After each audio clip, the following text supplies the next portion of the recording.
I did think it was wrong with me. Yeah, how many times the case is broken, so every time I sometimes have to do screen, just to solve these all the time.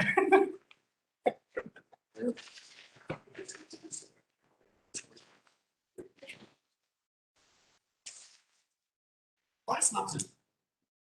That could, I never thought of that. Chair. Gordon's why we were sitting so far.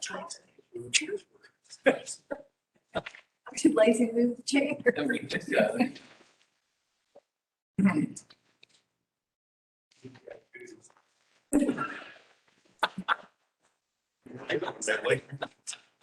Remember on the bus, you went that next week. For the 13th. 13th, we can let the sun 5 minutes. Run the debate when I. You put it down.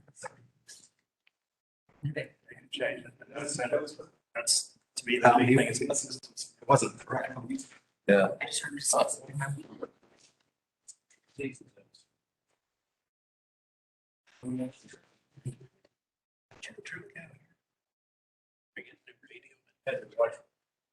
You can sit that solver. No, mine's sitting out here. That was yours. Hey, hell no, I don't listen to the radio. Thanks about you. That was great. Price count. All of this cold. See, we're doing it. No, I told Jeff, I said. Better you than me. Everything comes down. And I win. That's kind of like corn. I find people. I sold it 6 and I'm. Lord. I mean, don't look back. Oh, I mean, damn. There's again. No, I'm not at all. About that too. Well, that's trying to hit a price where you can pay for the input.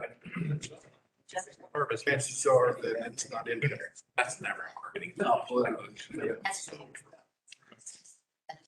Unless you're a big gambler. All right, good evening, everyone. Call this meeting to order.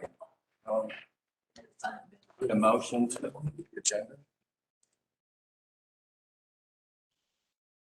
Actually, do we want discussion or do you want the motion first?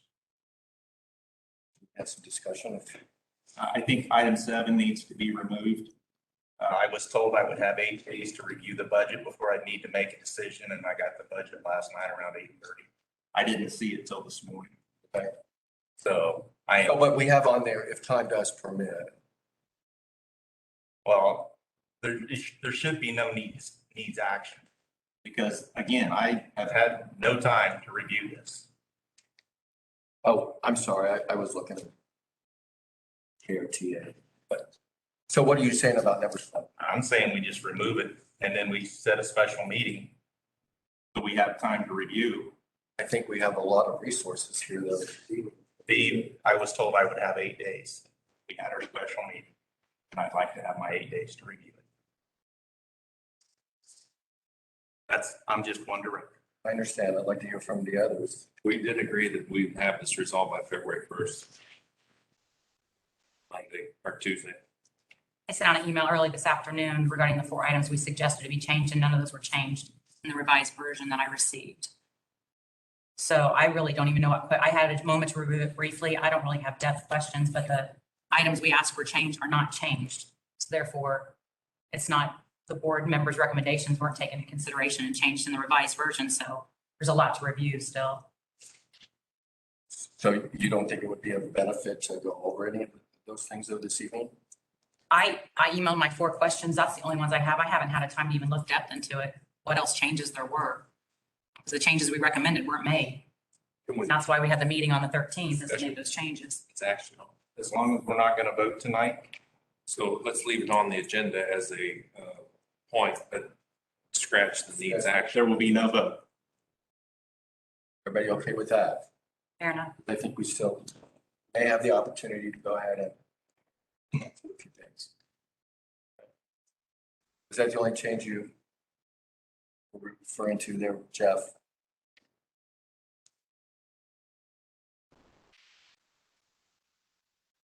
under, and the special meeting, I would like, and I don't know if this is the time or after the agenda is approved, but I feel the budget request directives that we sent as a board should be the meeting minutes from the special meeting. We agreed not to keep meeting minutes. We didn't take votes, but I think that needs to be documented what our requests were. So is this the time or place to put it on the agenda to record the special meeting minutes?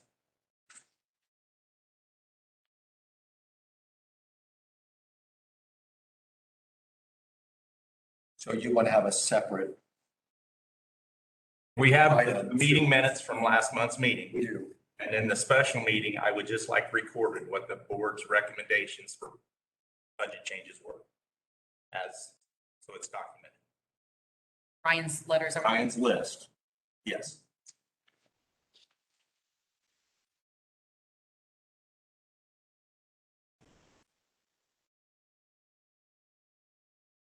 Neil, how do you feel about that? I have no problem with recording. I don't see the issue with recording that information. If those two changes, I'm good with the agenda.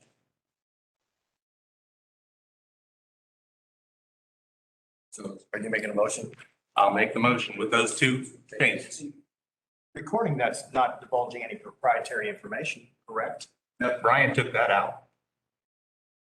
There was some, there was, in the original, there was some. There was, but it was removed for that reason. Revised, and so there's not, I mean, by publishing it, we're not compromising anything. I agree. And thank you for doing that, Brian. Okay, so we have a first.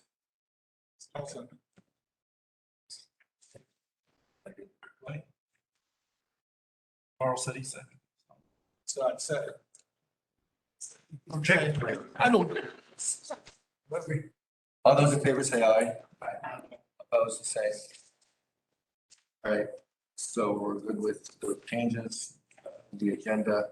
We're going to be heading into executive session next, so I'm going to ask for everyone to leave by the directors and members. There be one minute.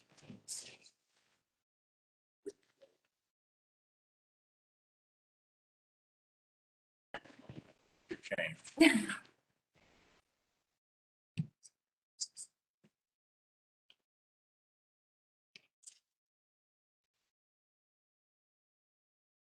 All right, we're ready for the next topic.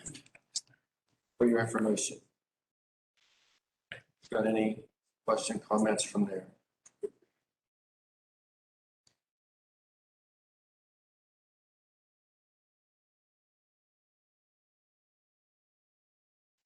I have some check register questions, but I want to wait and bring this back up and get into planning. The open action items or in general, your information, if you got any questions. Check register questions also, but Is that, you can do it now, but the modems, what are all the, a lot of modems went through here for $9,500. What are those? Okay. We've had a huge influx of Apparently. members, yeah, on those. Good thing. And the HSA is the health savings, correct?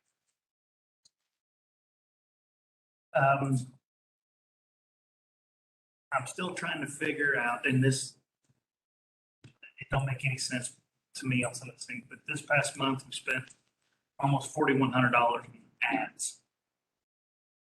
Take that times 12 months. $49,000 a year. What page? It's going from Indiana Media Group to Lisa Media to the TRE. what page was that? Do you remember? Look through, I had to scroll through them all to add them all up. Great Plains, well, never mind, that's not. Probably your expense. I don't know. Lisa Media was newer, I'd say. That was Page six. WRBI. Media group was $1,005. That was on page. It's definitely. Sent as WRBI. Radio.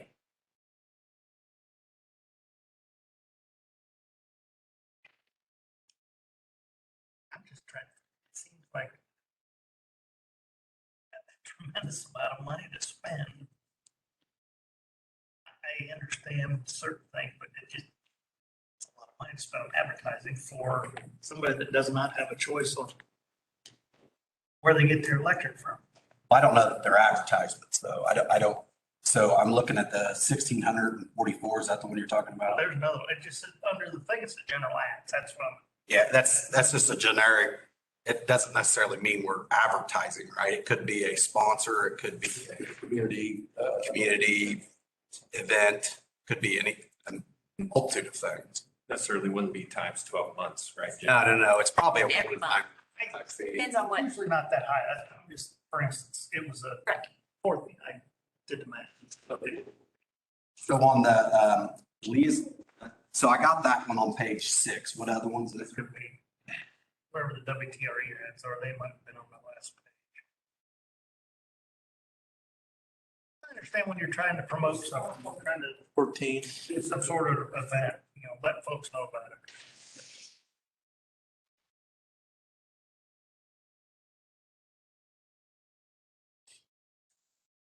I know I can buy a lot of ads for $820. You know what specific ones these are, Jenny? I can tell, okay, this is just one, for example, I pulled up. The bill is for $180 and it's for 1, 2, 3, 4, 5, 6, 7, 8, 9 30-second spots on, I don't have 9 different days. It says Mayor's Daily Briefing sponsor. So we probably had a little blurb, Decatur County RMC sponsors you or whatever, and then during the mayor's talk. That's this bill. Okay. So those are kind of what these are. Yeah, it's a lot of sponsors, but it's not $4,100 times. It's this, these aren't monthly. I was being a little bit Estimate. smart aleck. It's just a lot of money. If there's, we've got a couple $1,000s a month, and it seems like in advertising. Which is still. And that's, what's the overall number, Jenny? Is it split out in like, it's not advertising. We don't advertise. It's literally like sponsorship. So part of as being a community member, that's one thing, that's one of our, it's in our mission statement, right? Yeah. So that's part of what we do is to support the community is it's not advertising. It's literally support. But do you have a total number on? Just looking at it under Here? ads. Yeah. That's why it- That's what- For the year, it's $31,600. Gotcha. And that all goes to what, 3 different?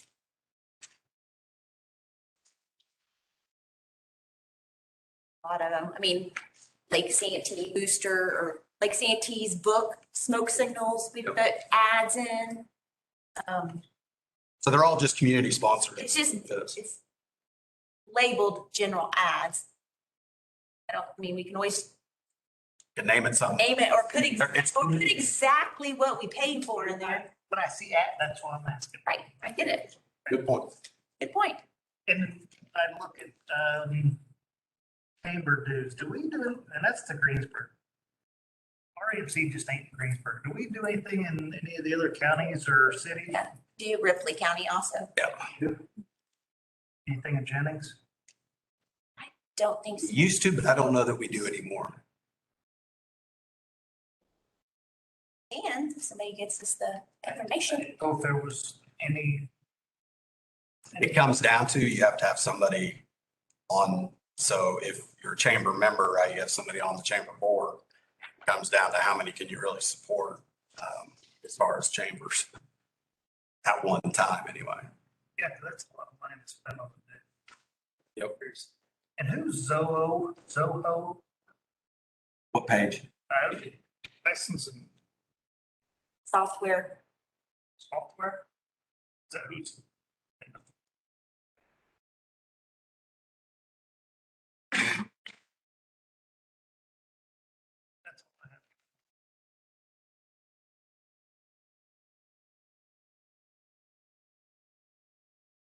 Anybody else have anything from Waverly Commission?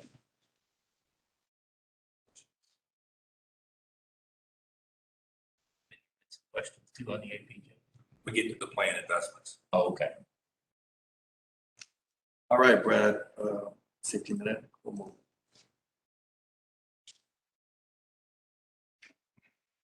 So I've got a couple cool moments, actually.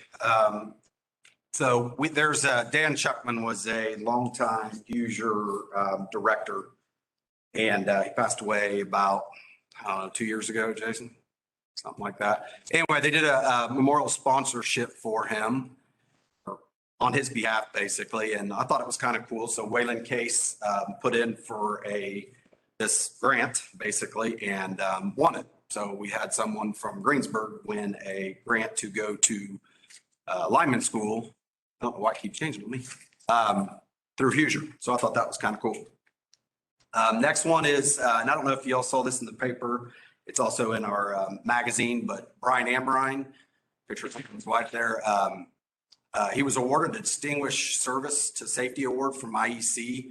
If you haven't heard, he was, and if you know Brian's very, doesn't feel like he went out of his way by any means, but he was at Pizza King one day and someone had choked and he had jumped into action, first person there, did the Heimlich and helped save this guy's life.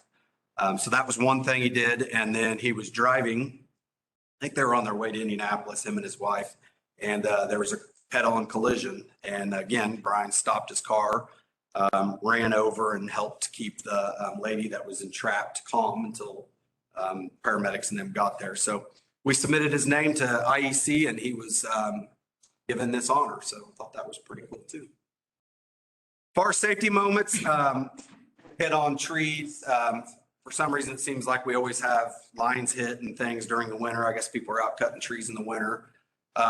We had a fatality here in town also. Just a safety moment to, remember that, our guys are trained. If there's a tree that's by a power line, call in, let us know. We'll put a tree ticket in. We'll send somebody out. We got to drop a line to get that tree down. We can do that. That's a service that we offer. So again, there could be fatalities and power lines around. So I thought for a good safety moment, just to keep in mind when you're cutting trees.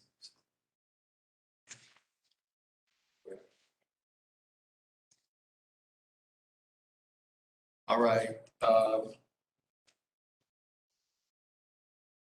Need to look at last week's minutes. Everybody wants to take a look at those. I have a correction.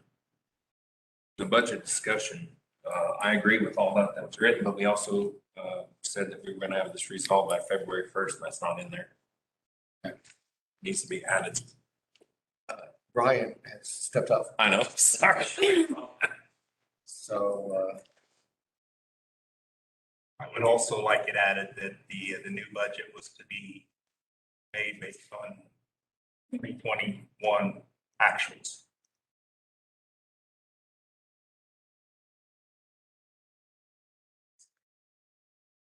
Jeff, say that again, please. That the budget that was to be presented tonight was to be based on 2021 actuals, not LE or pro forma.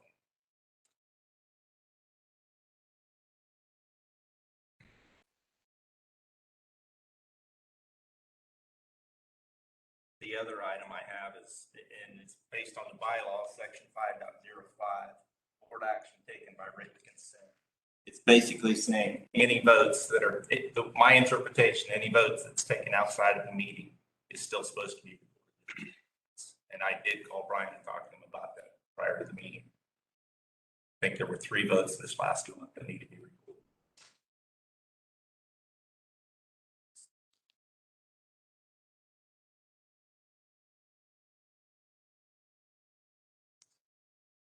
Actually happened in December.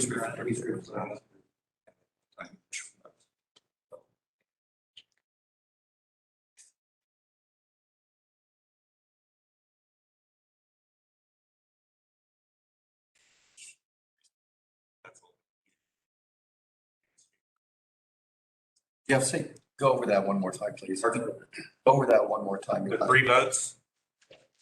The authorizing Jim Walpe to retire early with benefits, the trip to Arizona, and then the one-time use of Larry Feldner and the attorney.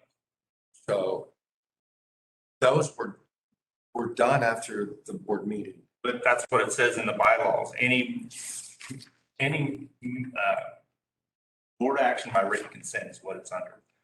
It should, all votes should be included in the REMC board meeting minutes. But I think it'd be the prior one, right? Or the next one, I think it would be for February. As long as it's recorded, I'm fine. Yeah, and typically what we'll do, The same night. So I think it should be recorded if nothing else. The first The other two can be recorded next month. I'm fine with that. It's just we need to start following the bylaws. I don't know that do we actually vote? No. no, I don't think So so. we either. just did an agreement. No, on the very first one you're talking about. No, we went on the iPads and We voted. approved it through the iPad. The second one, we did not vote. If we It did, only- only two people voted. But it only takes one vote if it's voted electronically, for it not to be passed. So you're gonna record two votes? Because that's all voted. It's not I quorum. didn't have to vote. Not quorum. Nobody actually made a motion. No. I think you're following the bylaws. Approve or disapprove. That's all it said. There was no motion. Okay, That's so will just be two recorded then? One this month and one next month.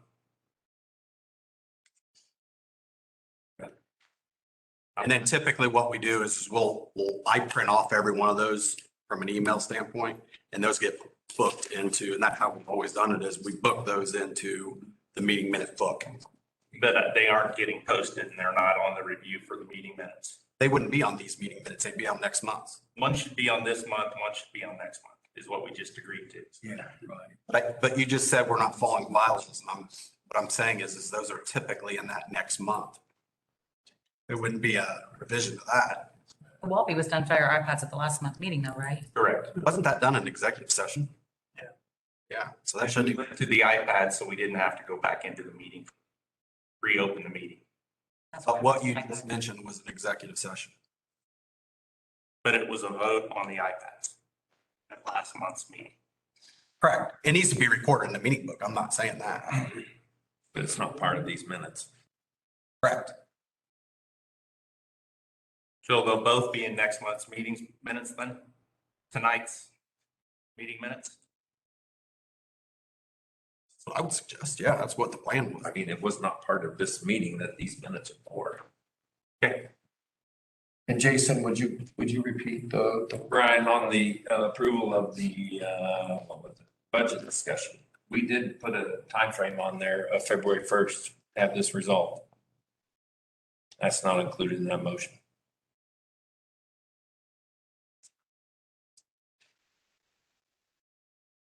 That is correct.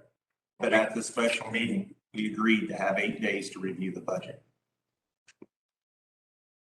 I don't know about 8 days, but I know we said February 1st. It's on recorded.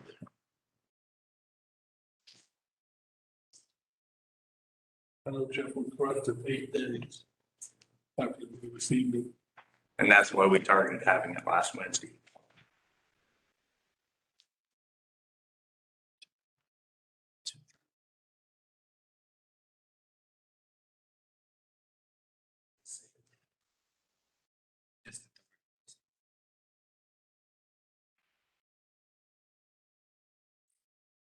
Okay, so with those two changes modified for the current minutes, I need a motion to support that.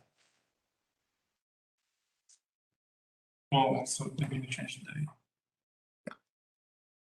There was something in there that was dated October 28th. The approval of the previous minutes should have been November 23rd.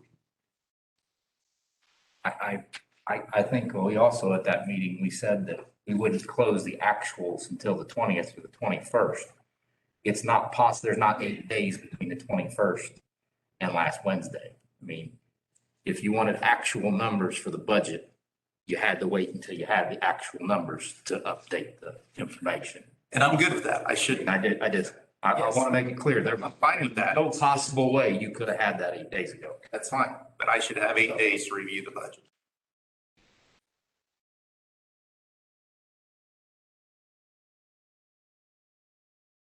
we need a motion. With those changes, I'll make a motion. I'll second it. Any additional discussion or changes? All those in favor say aye. Opposed, the same. So minutes are approved with the additional changes. The next topic is budget discussion. So first off on the budget, did everyone receive the email reply on your guys' last board meeting? Did all board members get that? Because it has all the changes that we made, what was requested and what was made. But you didn't make the requested changes. It, You didn't change what we requested. You didn't change exactly what we requested though. so You put a narrative with it in a few paragraphs, but you didn't change the numbers that we sent to be changed. let's go through each of those here in a minute. But I guess my point is you guys sent us a reply of recommendations, and then we, as a staff, They got, weren't recommendations. that's what it sounded like to me. What were they, It Jeff? was budget changes that the board requested. I didn't feel like it was up for additional negotiation. I thought the board, as of our meeting together, made these changes, not as a recommendation, not as a request, but this is the things we instructed that need to be made to approve the budget. That's why when I was ready to approve the budget, then when I received Brett's letter, then I received the budget, those changes were not made. I would still call I didn't them, think it was up for I negotiation. would still call them recommendations. Okay, I didn't realize it was still up for negotiation. I thought it was just going to be changes made. Well, I still think there has to be some input and a complete understanding if there's any changes. So here's here's what we got. So we got the reply from you guys at special board meeting. There was a ton of questions and a ton of, in my opinion, if we would have been there, we could have answered those questions. So you guys made these recommendations and then we came back as a staff and said, well, here's what that means, right? Here's the pros and cons type stuff and here's what that's going to mean long term. And so what we were looking for was either some type of input back, or what we ended up doing was making, and we'll go through the changes that we actually made if you guys want to step through them real quick. But that's kind of how it went is you guys had a special board meeting. There was a lot of questions. I mean, Steve and I spent, I don't know, probably an hour going through these because I didn't understand some of them. And it was because there was a lot of confusion because we weren't at that meeting. And so I think if you would have had some clarification on some of those things, some of those questions wouldn't even came up, right? If we'd have been there. I disagree with that.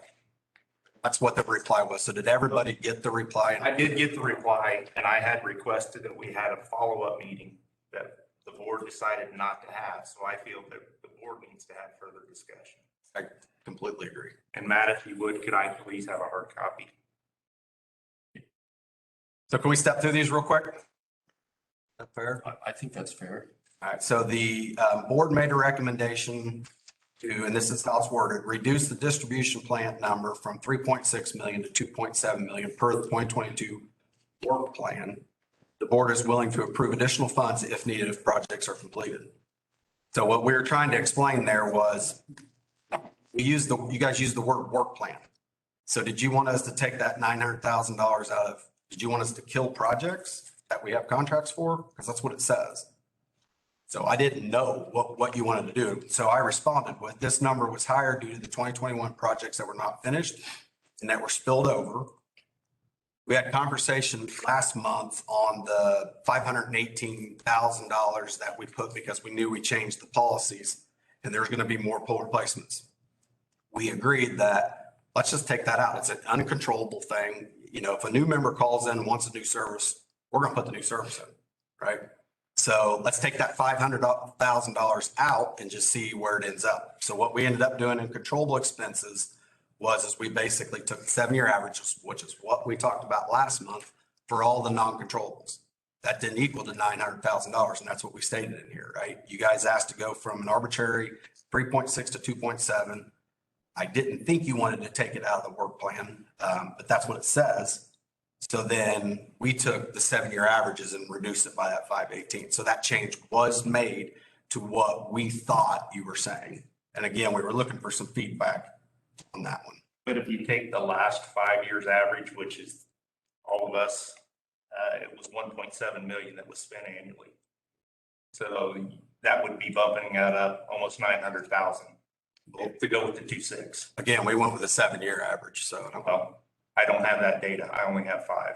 When you took that 1.7, did you include the pole replacements? Because that's the I took line. everything from December reports for each of the years. But did you include here, let me bring it up real quick. Yes, I included the 2021 actuals that I sent out. So the new budget has these in green are already approved, right? Those are the project work plans. And that's what it says in here was the work plan. So I didn't know, did you want us to break contracts and stop the reliability projects? I'm assuming you didn't. I have questions about the 2021 the project that's not even started. Okay. We can, We approved 1,447,000 back in September with the impression that we would have actual quotes for the budget. Do we have actual quotes for those projects yet? those are 2022. No, they're in the design phase. But that's why we approved that amount, was so we would have actual quotes for. There's no way in September to the end of the year that you could ever have that all designed and quoted out. That's what we approved the money for, is so we could have actual numbers for the budget. I made the motion. But the motion, if we go back and we can go back and look at that motion, the motion was not sent. The motion does not say. It's my misunderstanding that I wouldn't have made the motion. And then so the uncontrollable of the red here, right?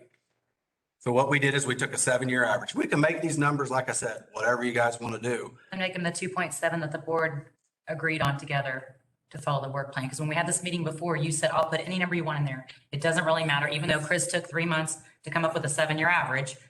Which that's a lot of work for 3 months to come up with a 7-year average. You said, put whatever number in there. We went back to the work plan to stick the work plan number in there. So you guys want unrealistic numbers in here, we'll put them in here. Well, but let me clarify to your point, Suzanne, and I remember that comment. There are certain scopes of work that just because it's not in the budget, I don't think we're going to choose not to do. That's the red. And I think that's the issue. So in that spirit, if we're suggesting that we're only going to do those things that are actually delineated in the budget and not do anything else, then we're going to create a lot of delays and a lot of unnecessary back and forth to get things done. No, I think we talked in our meeting that projects hadn't got done over the last 5 years. We wanted to get the $2.6 million worth of projects done, and then we would authorize more money as needed, if needed. But one thing that I noticed, we got 490,000 for replacing prior year rejects. That should be zero. We should be done. So you test 1 year and then you replace the next. That's what this 381,000. No. That's from last year's. That's the 43, is that right? Polls that were from last year. So in other words, in 2021, we had project polls that we wanted to replace that were all the way back to there's some pretty old stuff in there. Last 2 weeks of the month, on the 15th, we had our strategic planning. And you guys asked me, are we going to get those done? According to our contractors, we were going to get them done. They didn't work the last 2 weeks because of COVID. They were down, they had 2 crews. They were down 1 crew. That's what's left over from that. This 490 is just a calculation of what we think is going to be rejected this year. It's always 1 year in advance. That's how it always. And that'll be on next year's budget. The ones that are rejected this year are replaced next year. Correct. So it'll be on next year's budget. So last year's will be on this You year. should be taking last year. This is last year's. That's how we always do it. Voice is a year behind. I can't reject polls and do them in the same year. So the pole replacements 2021 in there is actually the pole replacements that were 2020 and prior. Correct. That's older stuff. The pole. There should be nothing with 2020 and prior. Well, They didn't get the work. they didn't They get, didn't get the work done last year because of COVID. They were out. 4 weeks since then. And Yeah, we're down to about, what are we down to? 18 as of. But they've worked 4 weeks this year. And we're saying we've got all these budget changes because they didn't work 2 weeks last year. Yes, they do about 8. How many polls they do a day? 2 crews, I can usually get about 1 million, but that just depends on the magnitude of the pole of what they're doing that day. So you do 9 a day in 2 weeks, they would have had those 43 done. That's what That's what we were told. But then you have ground conditions and COVID that hit them and they went down to one crew. There's not much we can do about that. What is the problem that we're actually trying to solve here? I don't know. Why are we having so much discussion about this? Someone please explain it to me. What are we trying to solve? Well, I think as a Want board, that we decided it was an number to be unrealistic lower? number. We decided as a board it was an unrealistic number, so we came up with what the service plan was Okay, to so reduce it. all in the red, put 0. Who cares? I'd love to Doesn't spend matter. 4.6 and have all the projects done next year. Exactly. So why would we not fund that?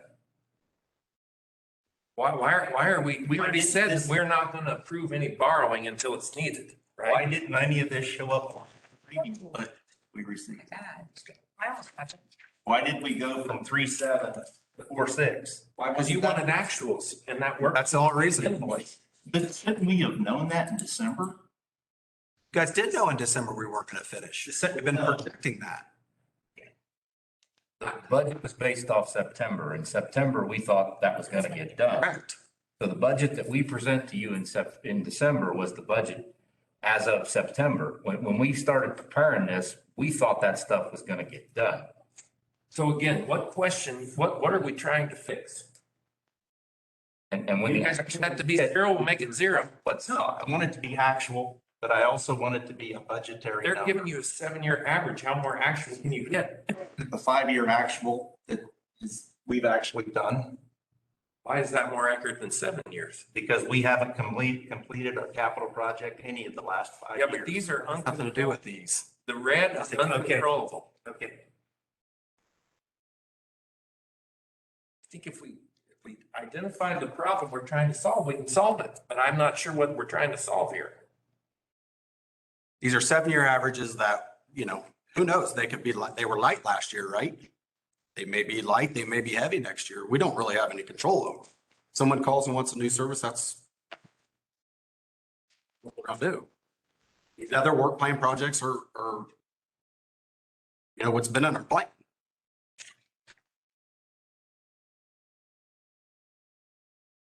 I mean, typically when you do a budget in corporate world, I worked for a $2.6 billion company, you do a 9+3. That's how you budget.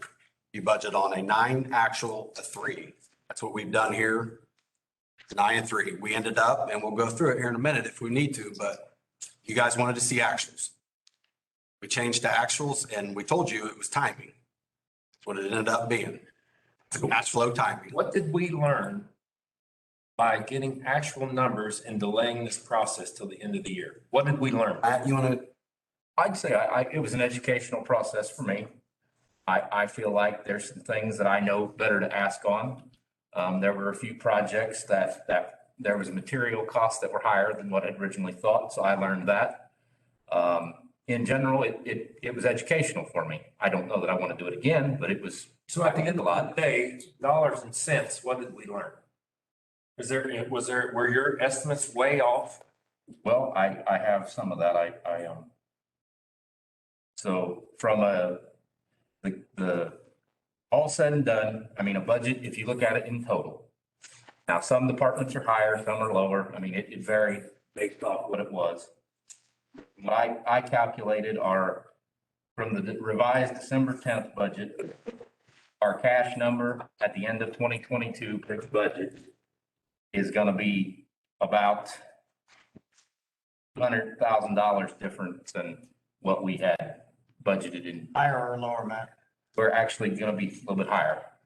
but some of that stuff was the ins and outs of the requests that you guys made, the changes that y'all made. Some things were cost less than we thought, some things were more. I mean, that's the LE was on an income statement basis. The LE to the final margins was $76,780 difference. Boom. So that's pretty damn accurate, LE. I'd love to see. Since our plan investments went from the budget on 1210 of 3.6 million, the board requested to take it to 2.7 based on the work study, the work program, and now we're at 4.6 million. And that was moving the stuff that was expected to be done in 21 into 22. Because the actuals in 21 went down because stuff didn't get done as fast as expected. Which has already been Probably a bigger problem than the budget, Yeah, this is what we were. last year. which is probably a bigger problem than discussing the budget. is the thing's not getting done. Exactly. Yes. We approved it. Do we all need to agree on that? We spent 3 or 4 weeks going from an LE, a 9+3 LE to actuals for literally nothing material whatsoever. Now, in our last budget, there was several $100,000 mistakes that were addressed. And we talked through those right off the bat. I'm saying, You could take it out. I don't think that's the proper way to budget. do what? You said you could just take the numbers out. We can take these numbers out. It's what Jason just said too. These numbers are uncontrollable numbers, don't matter. You can take them out of the budget. But we're going, Somebody pay them. That's, but there's a difference. You can take them out of the budget. Provided that when it actually occurs, the budget is not preventing you from spending it. right. I mean, that to me is the point. And I've said this before and I'll say it again. A budget to me is one of two things. It's either very lucky or it's very lousy. It's a guide. You're trying to make your best guess. But if you're going to let your budget dictate to you how you're going to spend your money throughout the year, you're going to be in trouble. Because nobody in this world predicted COVID or any of those circumstances.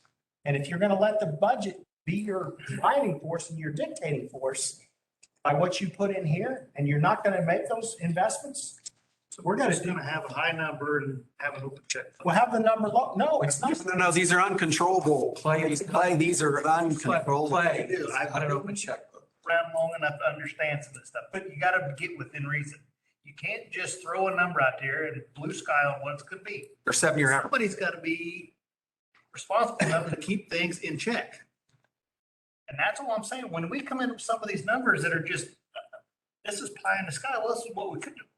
In the meantime, you got to keep it within reason. And I'm trying to figure out why we go from one number to another and say, well, oh, well. Clay, these are all 7-year averages. So it's not pie in the sky.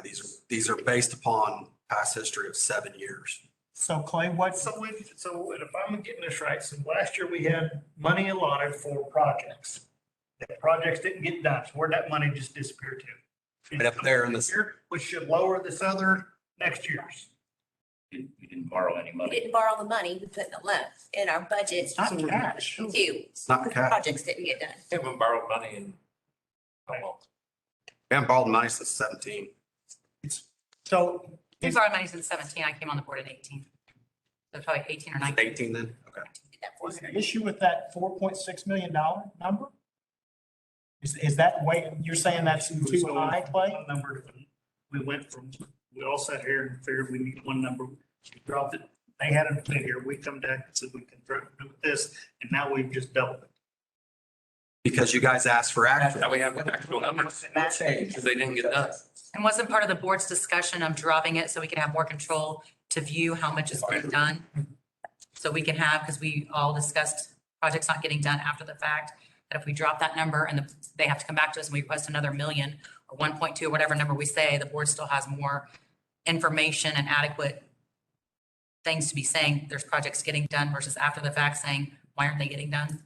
There's no accountability for project not getting done. And I understand some things are not, but it's the project done great if we don't. That's my issue with this. And that's what we talked about earlier.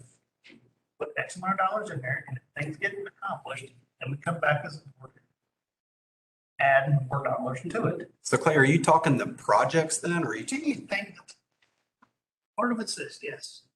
Because I'm confused on whether you guys wanted the drop in the projects or did you want the drop in the uncontrollable?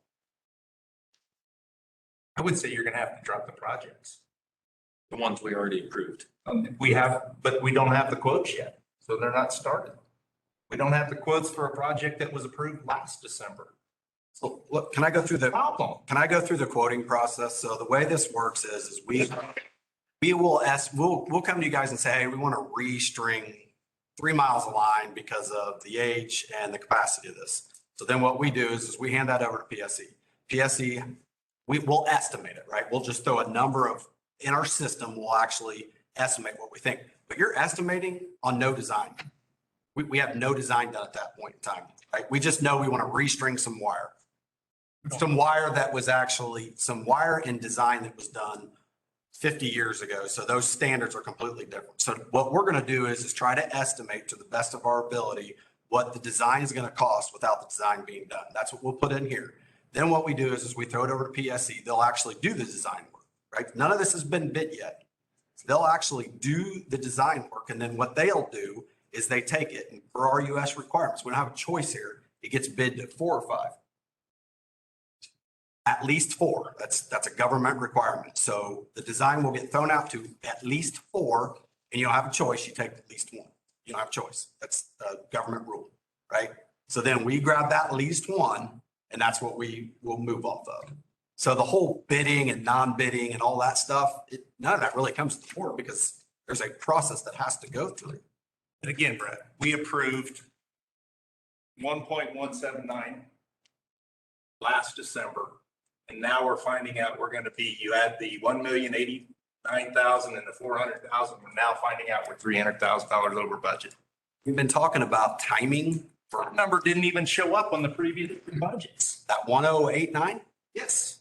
It wouldn't Then why is it on the fourth budget? We were, because you guys asked for actuals. so then knowing that completely changes my opinion of approving the 1.1 million we approved in September. We were told all this work was going to be done in December.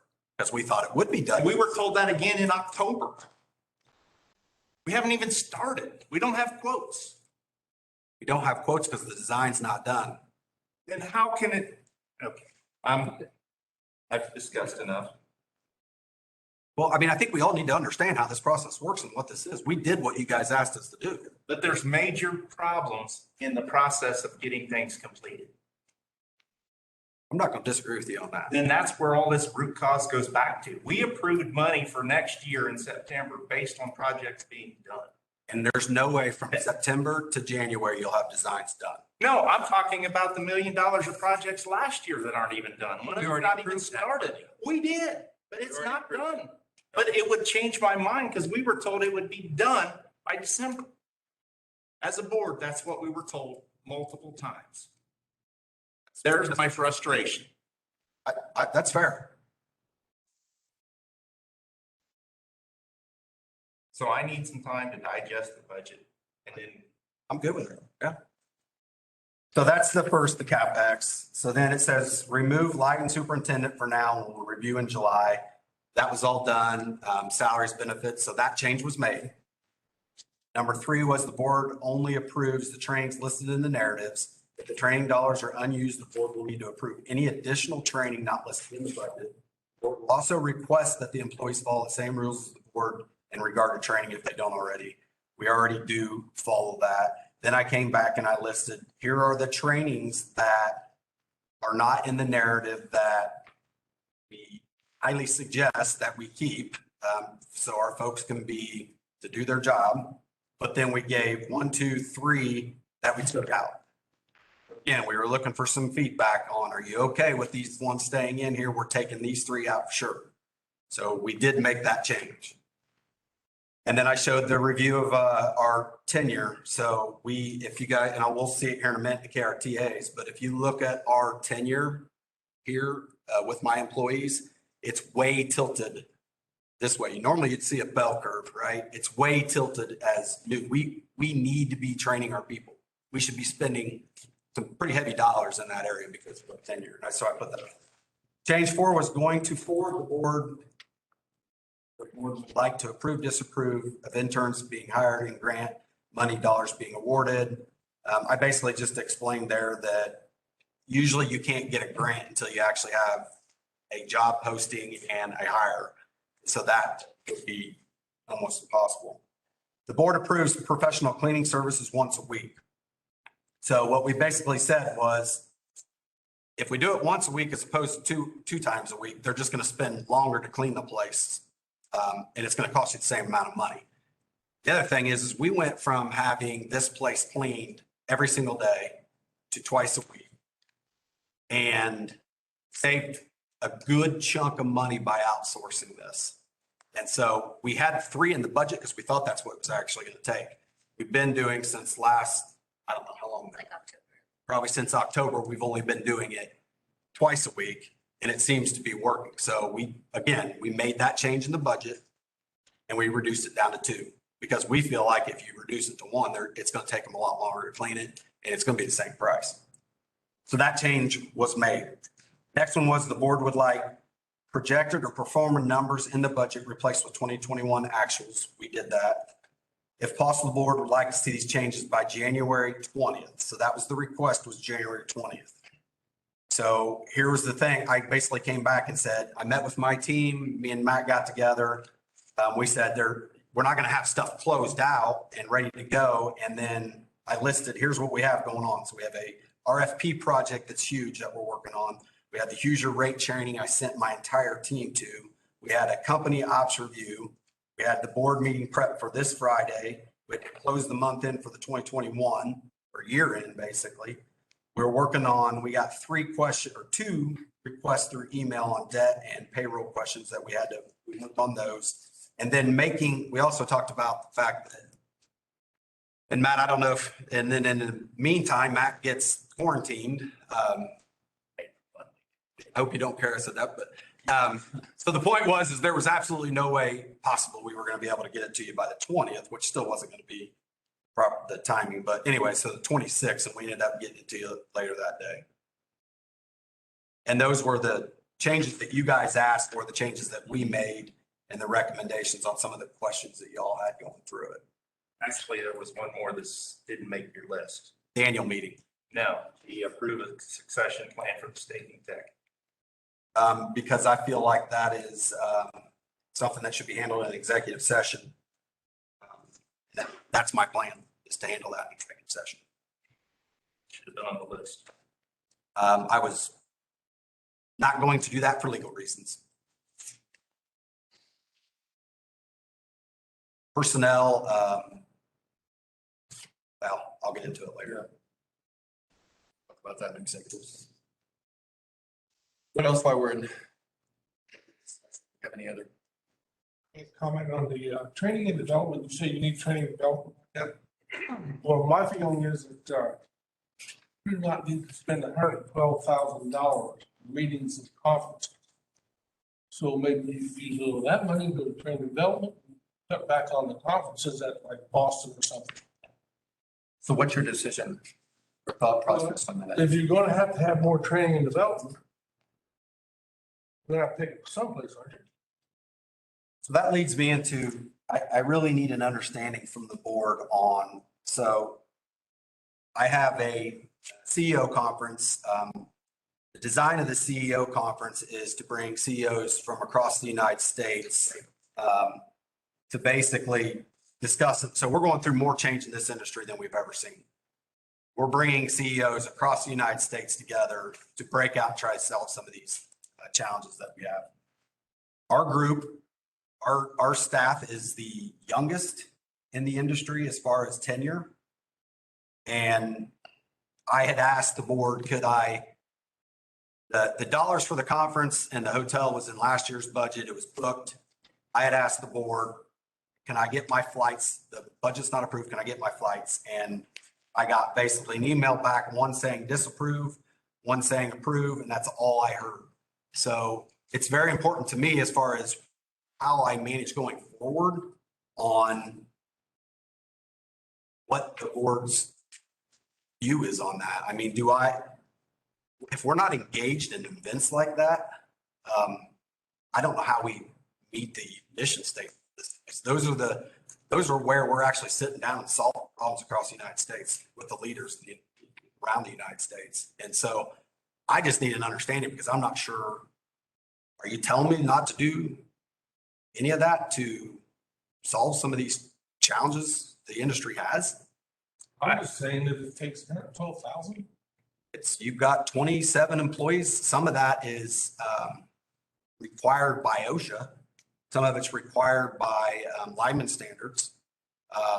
We have to do some of that. And yeah, some of these conferences are not cheap, but I believe in order to do what we need to do, we didn't even have a seat at the table at the CEO conference when the industry is changing majorly.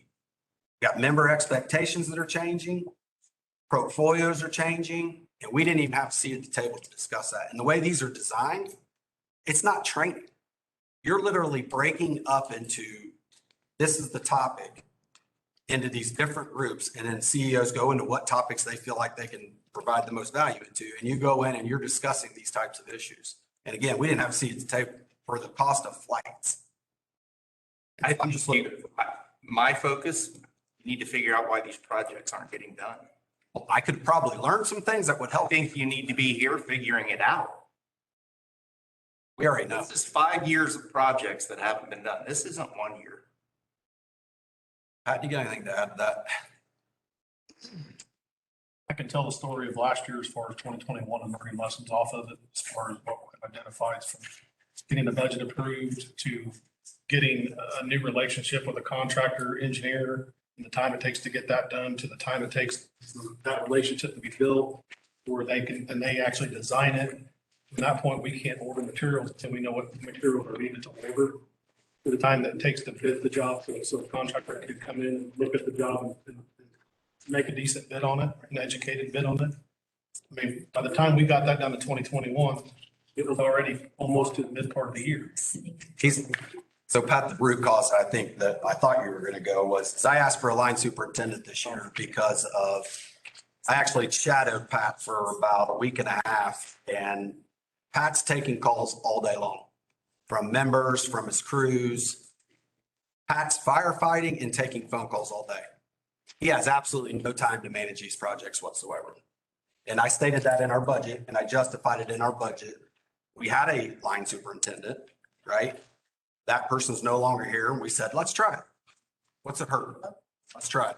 He did try it. We're falling on our face. Pat doesn't have time to go through these projects, and you guys took that line superintendent out. So honestly, I'm not real sure it's going to get a whole lot better because he is going to have to take phone calls from members. He has to. He has to take phone calls from his line. That takes up most of his day, honestly. I'd love for anybody to come in and shadow Pat, because I did it for 3 days. And I looked at him on the third day, and what'd I say, Pat? This isn't what I want you doing.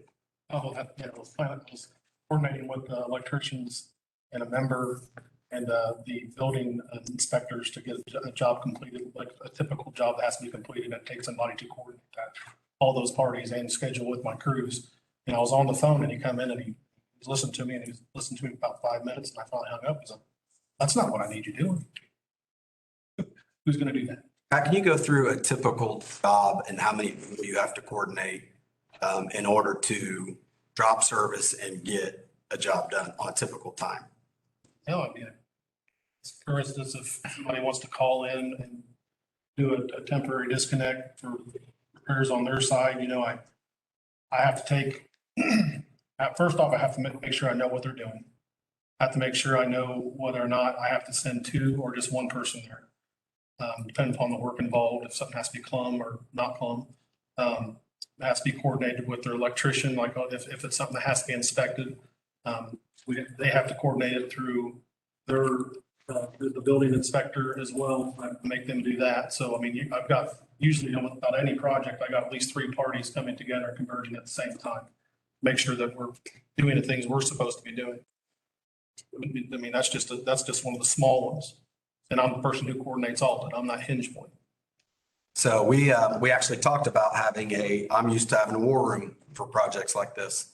And we, for lack of better terms, babysit those projects. We have conference calls with our contractors. This is a brand new contractor we've never used. One of the reasons 3 years ago we didn't get our projects done is we said, we need to contract some of this work. We just don't have the manpower to do it. We're lean, right? So we went to PSC. That's one of the things we did, but we just started with them mid last year and we're learning there. So again, I'm asking you guys for me to go to a conference and for Pat to have a line superintendent because of these things that you're talking about. I'm not asking it just to spend money because I want people's rates to be high. I'm asking it because that's what we need to be able to do our jobs. But as far as some of these jobs not completely getting done, I'll go on the bonus of just with, you know, the timing of 2021, absolutely. You know, as far as getting the projects actually designed, I couldn't design these in-house. We couldn't have Chris doing this. He's he's closing out work orders. He's working on stuff anytime the EDC calls him, he starts talking about different areas that wants to be developed. You know, he's also, I task him with numerous things. Brett tasked him with a whole bunch of things a lot. But, you know, coupled with the material delays that we spoke about in the budget, as far as how long it takes to get your typical stuff, we can't order this stuff until we know what we need to order. So the days of actually, and that's why we asked to be approved in September, which still isn't nearly enough. I said, if I could do a work plan over again, I would take that first year and not do the first thing. All I would do is have the projects we think we want to have done. We do that. We have them engineered. We have that already engineered. We've got the easements taken care of. We've already got it approved. That's a huge thing. I just met with PSE today. Getting somebody to approve your easement. If we want to build on your property and you tell us no, I guess we got to go fly a kite because we don't have any other options. But that can be our original plan. We can base, that's where the route we want to go. But if a property owner says absolutely not, then no, I mean, we've got a line south of one of our linemen that we keep having getting tore down. Goes through a stretch of woods and it covers a great big gully. It was a small 608 C code, project. I won't go into what all that means today, but we had plans and the guys were excited. We really need to get that out of the right of way. We really need to get that out of the right of way. Let's move it to the other side of the road. We contacted the farmer who owns that field. I don't want any poles on my property. That line's gonna have to stay right where it's at. But even then, it takes that much time if even we handled it in-house. Whether I have Brian Keith trying to make those contacts, but actually on that one, I had Jim Walpe do it. He went out there and contacted that farmer and tried to talk him into letting us put poles on that. But I mean, coupled with material delays, the idea of being able to get approved for a particular project, and none of these have been engineered. That costs dollars too. To engineer that project, to order that material, to place those bids, to bring a contractor in here and do that work in one calendar year is a very difficult task. Very difficult. And then this morning, Crystal gets a call and we meet with one of our industries. They are expanding, they're basically taking every gas piece of equipment they have in their plant and they're making it electric. Good for us. It's a 2 to 3 megawatt expansion. But guess what happens to Chris's timing on these projects? I can't do it, right? So now we've got a 2 to 3 megawatt, which is good for the members and the rates, right? Because there's their money there. It's going to be coming in for that pretty large increase. But now we're going to drop everything. They're wanting to start the Q2. I can't even get a transformer by the end of the year. So those are just some of the things that, again, I will say, number one, we did make the changes to the budget that was asked. And number two, if you want to fix some of these issues, you guys got to listen to my recommendations. I mean, we are root causing this stuff. I will say if we were doing those projects in-house, and I will agree, I wish we could get every single one of them done. If my guys were doing those in-house with the last month and a half of ground conditions we've had, we wouldn't have got nothing done. That's another thing we've got to contend with too. We've got 26,000 pound vehicles that we've got to take off road sometimes. That's why I try to get this located to the road. So these $600,000 vehicles I got to buy, we can actually utilize them. Carl, I have a question on your meetings and conferences number. Was that the salaries number out of the A&G? I believe that. It's line 912.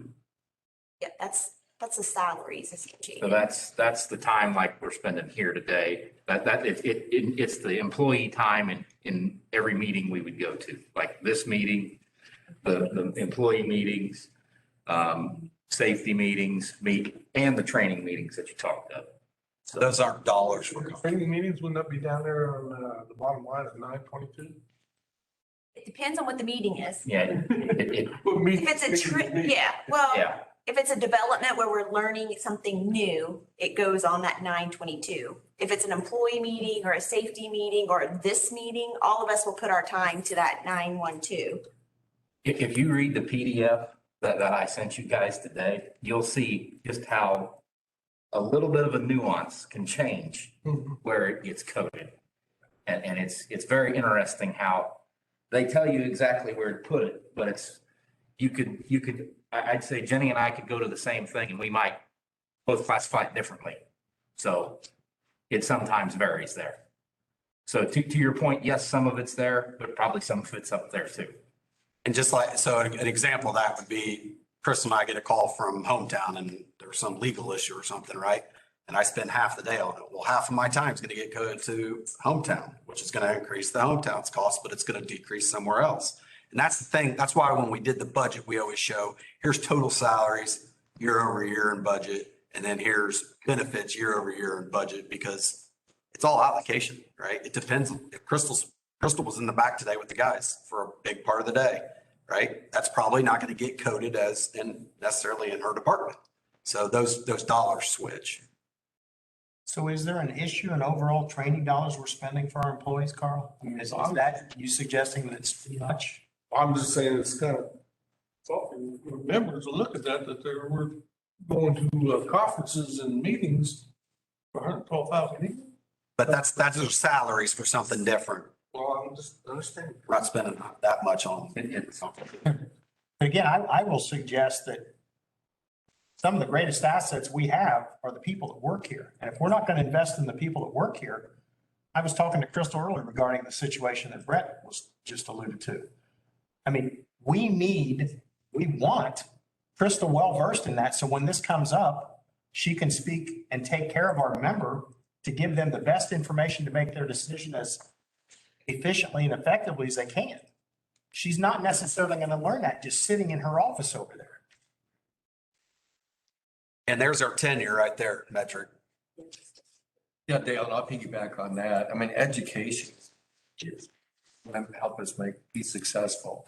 And networking, even networking by going to conferences, there's so much you can learn from that. We are It might not be a training session. in an incredibly dynamic industry. I mean, just listen to the national news. Everything's going green. Electricity is a buzzword. Broadband.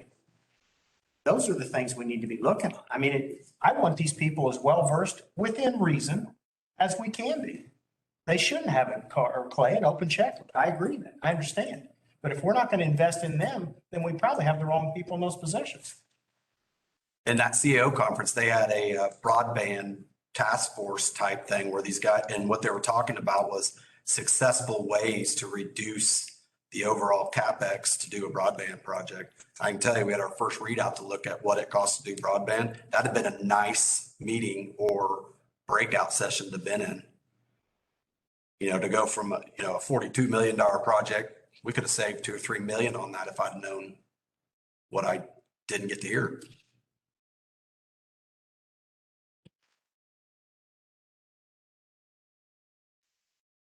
All right, anything else about the budget where we're talking right now? If you guys have questions over the next week, just email me. That's probably going to be the easiest. We can get you answers very, very quickly. I know there were some emails today, but we didn't get any.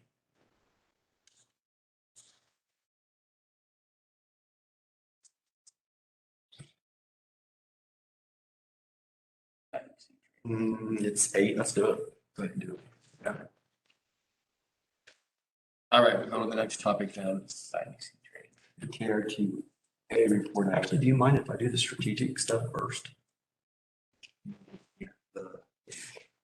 Yeah, number 11. I'll take action. I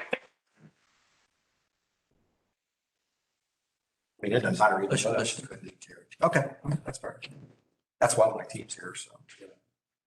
All right, so we had so if you guys remember years back, we worked with you guys from a board standpoint to come up with metrics is what I call them, to basically judge kind of where we're at in all different areas. And so we met with you all, we came up, some of them are KRTAs, some of them are just metrics that we put together. When I mean a KRTA, for anybody that doesn't know what that means, it's we have to submit to the government every year what we call Form 7. And a Form 7 is designed to try to put all the information, outages, budget, all that stuff into a form that's similar for all co-ops across the United States, so that when we submit it to the government and CFC, they take that data and you can basically see where are you at compared to the industry. It's a awesome tool. And so some of those are in here that you'll see. And it helps us judge where we're at and where we need to focus at. So the reason this is so important is because number one, the entire company gets together. We use everybody's experiences and expertise to try to figure out what is this telling us? What's this metric actually telling us? It's an input into strategic planning, which I'm going to go over here in a little bit. Strategic planning ought to be talking about where are opportunities and from your metrics. So that's what this is going to go over. We're going to bounce back and forth. I don't know if you guys just want to pick them up as we go. If you need the pointer, let me know. We'll bounce back and forth from financials to Crystal's area, but I think everyone on my team has a couple slides. So we're going to go ahead and get started. So first thing is always a slide that talks about kind of who we are, what we do, what we offer, right? So we're about 8,900 meters, a little over 1,000. We're a $35 million company, 57 million assets, a little over 64% equity. Interesting, you'll see some data on our peaks. We are a weird co-op in the fact that we switch peaks. Like sometimes we're winter. It's almost literally every 2 years will be a winter, and then 2 years summer, 2 years a winter. It's odd. You'll see that here in a minute, but we're about a 68. So if someone asks how big we are, we're about a 60 to 80 megawatt company. We are odd in the fact that we have 60% industry. Not odd, that's not the right word, but we are different than a lot of other co-ops. And when you see KRTA, sometimes this could be the reason why something looks the way it does. There's the different counties that we support. Our focus is right here.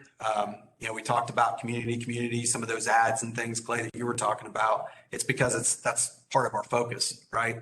And then the service focus, we have satellite internet, Viasat, which Crystal has been very, very busy here lately. Hometown, which is a metered gas.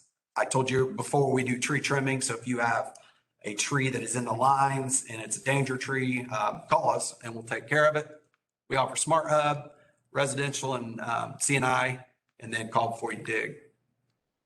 Roundup. I think everybody's heard of Roundup. I think this is kind of an impressive number. So Roundup was started in 1999, and our members have contributed, and that board, Roundup board itself, has granted over $500,000 to 285 different grants. I thought that was cool.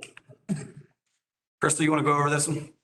Yep, so this is the average residential usage kilowatt hours per month. So basically you can just see that we're down just a little bit in 2020 than we were in 2019, which is common. I mean, that we saw that in our financials as well. And we talked about this one pretty in great detail in our ops review. And so we're out of line, right? We're higher. Why are we higher? Why is our members have higher usage than around the state and the Hoosier system and then across the United States? A couple things. One of the main things is we have one single phase rate, right? So you could have a member that is on single phase and it's really considered our single phase rate.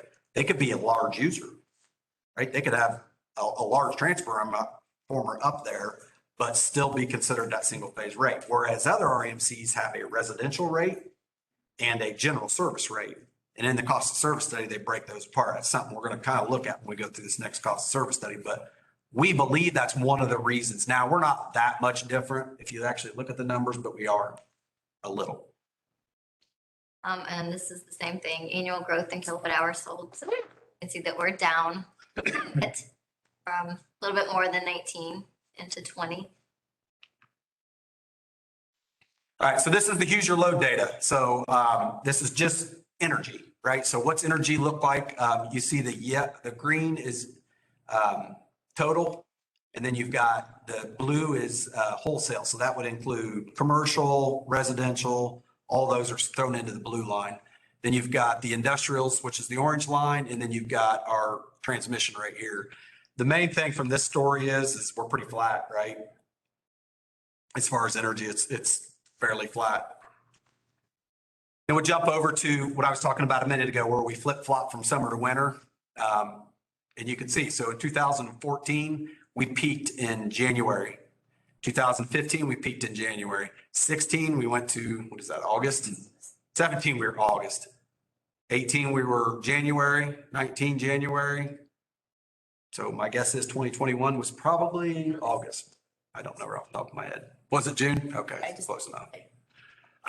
The other thing this shows you is where we peak at. The highest, one of the highest peaks since 2014 was in 2019. We're about 68 megawatts. This is CP data. So this is what we peak at when Hoosier peaks. And the difference between this and the next one, which is after that, this is when Hoosier is peaking. What is our peak? So really, the only thing that really matters here is there any dramatic changes? And you can see since 2014, it's pretty flat, right? So that could be good, that could be bad. It could be that we're maintaining our peaks, right? So we're doing some things to keep those peaks down, but then it also could mean there might be an opportunity to shave those peaks in some type of program. This is substation. My user says this is if you're in red, it's something we need to get put on the list to update your transformer, your substations. And the only reason this one was red is this was the year that, Pat's laughing at me on that, but. Say this is my slide, but you always go. I always go over it, yeah. So 18 was the only year that we were in red, and that was because, Pat, do you want to go over that actually? Thank you, Brad. Appreciate that. Sorry. Where you see Brewersville substation and you see the capacity, if you look at the graph, if it's in green, it's less than 85%. If it's in yellow, it's in between 85 to 100%. If it's in red, it's exceeded 100% of the capacity, which as you see the listing of the substation transformers and then the capacity next to it. The one in the red was actually in 2018 when Hoosier had which Westport substation is fed by Duke, sorry, Westport substation is fed by Duke. And they had a structure broken outside of the substation. We had to backfeed the Westport substation circuits and Duke circuit out that comes out of our Westport sub that feeds the actual town of Westport. So that's where that red. But once again, these are non-coincidental peaks. It's not what the normal loading is, but most they've seen in that year. This one is mine, Pat. So we're gonna get into affordability. The board decided to actually put this, you guys created this, I don't know, probably a couple of years ago, and it was a metric to look at, and the red line is the percentage of our median income that's used for electric service. I'd like to take credit for this, this downturn, but really what it was is the median income went up. So although it's pretty flat and declining, that's why you see this drop from here to here is because the median income, which is the blue bar, went up in Decatur County. These are just single phase residential rates, and you're going to see it at 1,000. It matters at what point you set it, right? So you guys know 1,200 is an average member's usage. The way that they break this up is by 1,000 and 2,000. So we're obviously a little bit, you're going to see both 1,000, 2,000. So the green line is our average. And then you've got the IOU by us and then us, and then the high and the low. So you can see I'm sorry, the blue bar is us. So we're just over the averages. And you can see here, what's kind of neat about this whole thing is there's not a huge spread between the highs and the lows and the averages. So anyway, that's where we're at. Same thing, if you look at the 2000, so 2000 kWh, again, we're just over that average, but not up past that highs. This is just our idle services that we have and our new services that we put in and the retired services. So they're just, nothing has really changed in idle services. We're down just a little bit in new and then down just a little bit in retires. So pretty consistent. I guess I'm Rachel too, aren't I? Annual meetings. I think this is a neat one. Sandy, you may have seen this in the nominating committees, but back in 2017, we were here. We made this huge jump when we went to the early voting option, and we've increased since then. By the way, all this data is we're looking at 2020 because we don't have 2021 data until June. So we'll do another one of these later in the year. So we're just looking at 2020's data. But as you can see, obviously the early voting helped participation or quorum. Again, in 2020, you can see, this is our election history by kind of what they're using, what meeting we're using. So, we've obviously increased. You can see paper ballots is this color here. The web is here, and then on-site ballots we didn't offer in 2020, because of COVID, obviously. But you can see the increase in online and Smart Hub ballots is what this is telling me, and that it's increasing like we said before.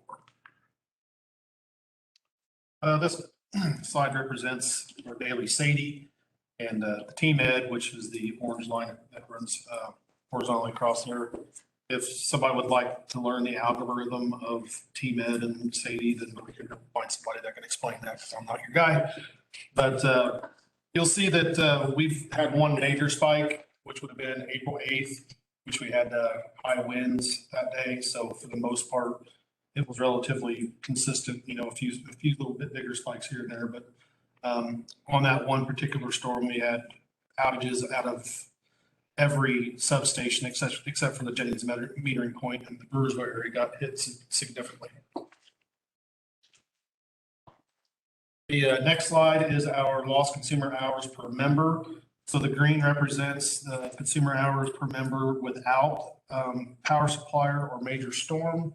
The blue represents with power supplier and major storm. So you obviously see the huge spike in 2018, especially with that major storm added in there.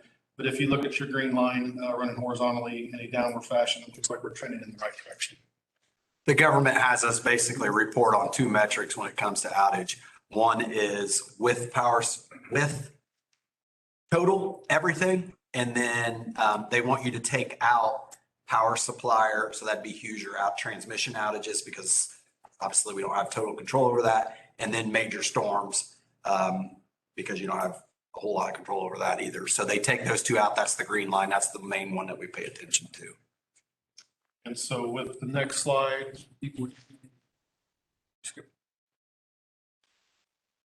Did I skip one? maybe. Unless I have something else to say. I got this one. So this one is a 5-year average lost consumer hours per member. So the black line shows the percent change the prior year, which you can see on the right-hand side of the graph. So when you see that in 2018, that pretty much the change from 2018 to 19 is actually right around 0%. But this still, once again, it looks like we're still trending in the right direction.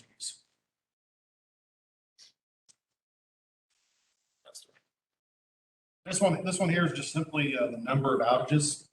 Once again, as you can see in like 2015, that was when we were starting our tree trimming reclaim, so that a bit higher there.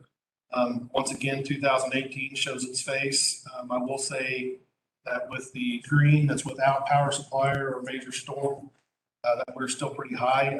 I know with any type of major storm, especially like a wind event, some point in time, we've got to quit classifying things as major storms. Any wind event, you've got weakened trees out there. And I'd say a lot of times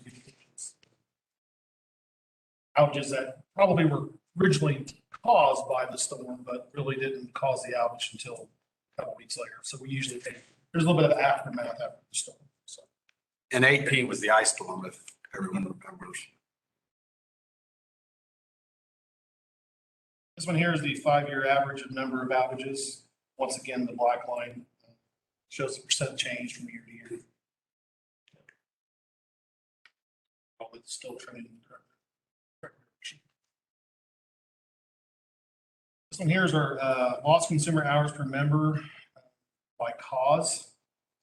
So if you fall on the bottom and they're color coded by year, one that definitely sticks out once again is the 2018 major storm.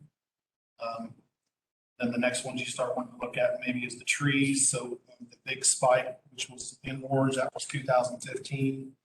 Once again, we had some areas as we started to reclaim that, depending upon the year, which I'm going to say 2018, with the amount of storms we had, that we probably had a lot of outages classified being caused by trees. So.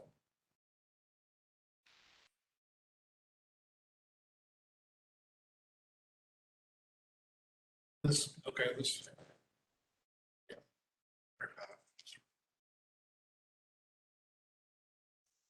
This slide is simply, we removed the power supplier in major storm.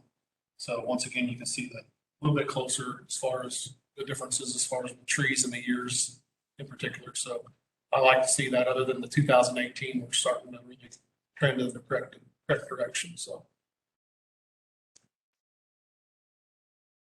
this one here is pole inspections and results. So the green bars show the amount of poles that were inspected. The red bar shows the poles that were rejected. Orange shows the backlog, which we started tracking backlog in 2018. And then the black line simply represents the reject rate per year.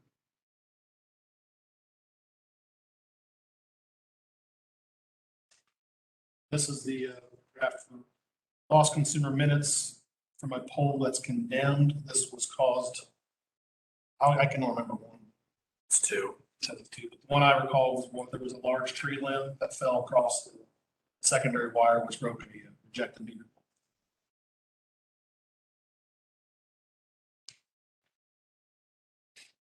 This one is lost consumer hours caused by trees, just trees alone. So once again, when you look at 2015, it's really sparked as far as let's get this reclaim started. And then, like I said, on 2018, that 2018, I still simply believe it's mostly caused by the aftermath of the storms that we had that year. And, just trees waiting to fall, the areas that had not yet been hit. So these are budget dollars when it comes to right of way, right? So the blue bar is the budget, the orange bar is the actuals, and then the approved. We came to the board in certain years and said, hey, can we get some more money for budget for multitude different reasons on right of way, and it was approved. I'll be quite honest with, and if you looked at the slide before, this shows that this board is dedicated to this right of way program, and I commend them for putting these types of dollars to a program like this, and even more dollars this year to complete our cycle. It's paying off if you look at the outages. So I would pat yourself on the back on that. Is the cycle complete 23 or 24? We'll be done with our first cycle this year. That's why when you guys approve that 1.6, it'll finish this year. Now we've got a little bit of cleanup on the very front end of it, but for the most part, it'll be the initial run will be done. So again, if you looked at the slide before, it shows we're declining. Now, the bad thing is that the circuits that we're hitting this year, they're the ones, I call them hairy. They're the ones that are in worse condition because we haven't touched them in 10 years, right? But all in all, this board has been very proactive in taking care of this problem.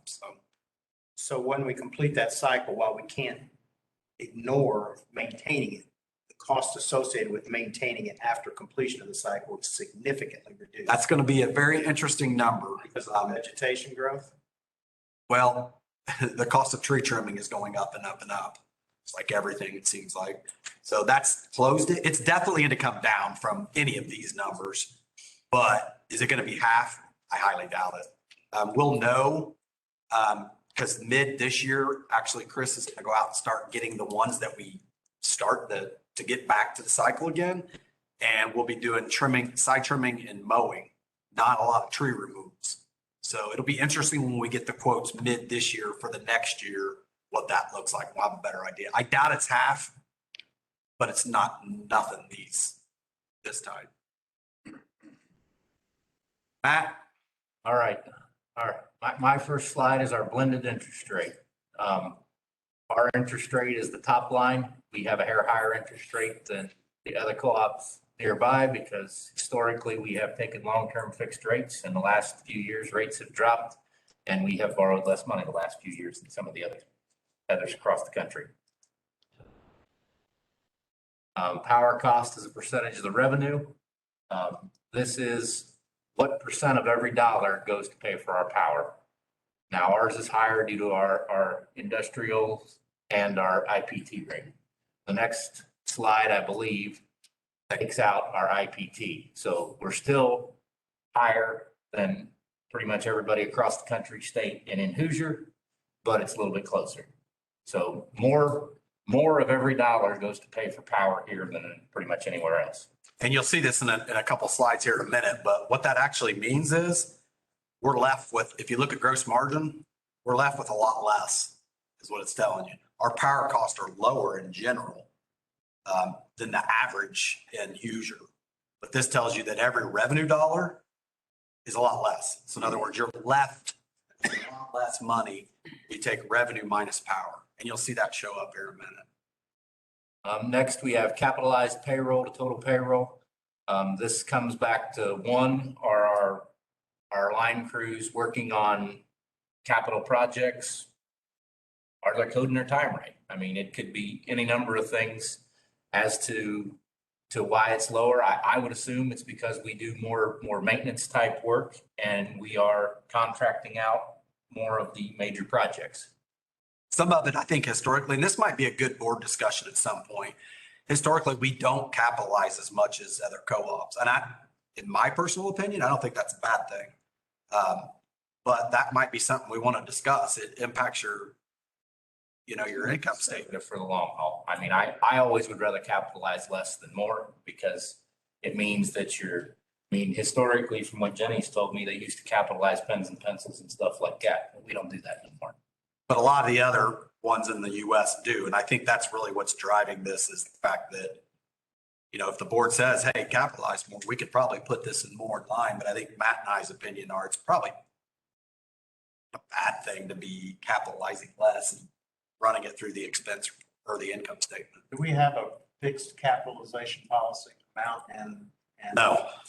I mean, in general, if it's something, and Matt, you can probably speak on this better. If it's something $5,000, we're going to expense it. Like I just asked Jenny and she said up until the last couple of years, we kind of set $2,500. Anything less than that, we're not going to capitalize. So, but this is the labor of the linemen and stuff like that they're doing. Dale, to your point though, when we talk about a financial policy, which is something kind of on our radar with you guys, that's something that we want you guys to discuss. Where do you want us to be? Do you want us to capitalize more? We can. Okay, you need to go back one. This here is our revenue for KWH sold. We get $98.15, whereas most everybody else is higher. They get more dollars per mill sold than we do. So we are selling our power for less, is what that's saying.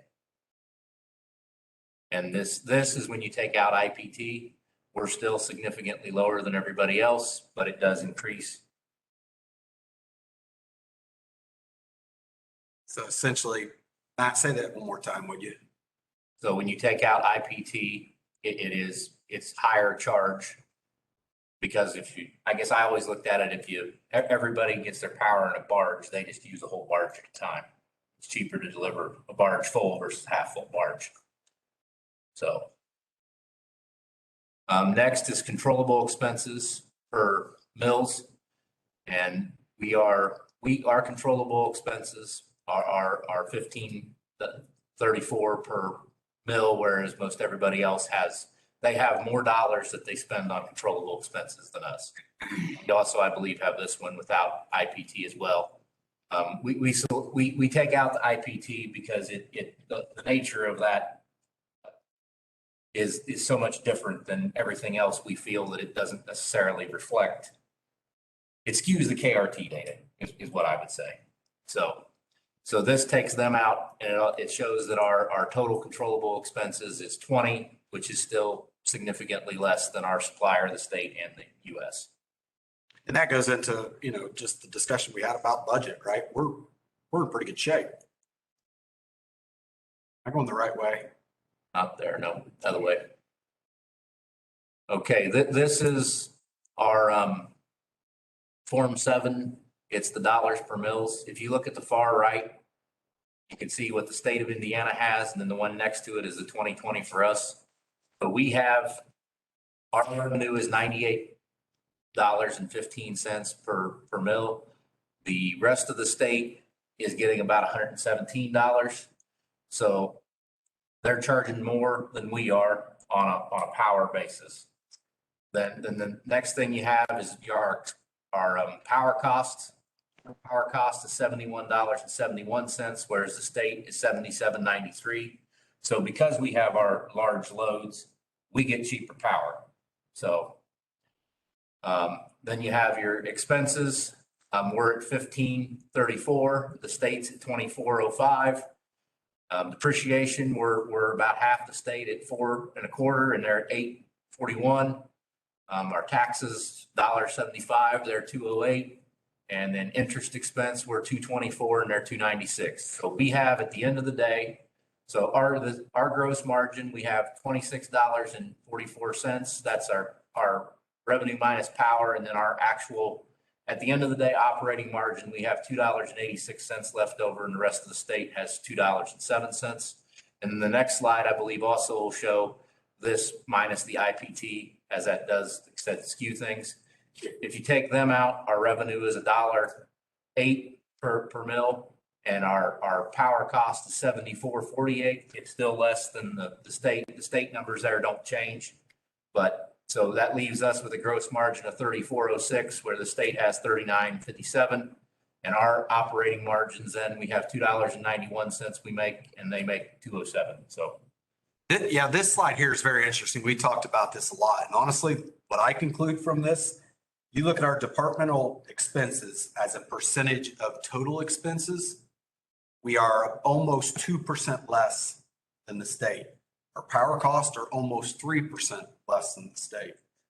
Our gross margin is 14% less than the state. So what we have after you take Hoosier's bill out of it is 14% less than the state. But our operating margin is 41% higher than the state. So what this tells you is that our high equity position drives a higher need for the higher margin. Somebody's got to pay for it, right?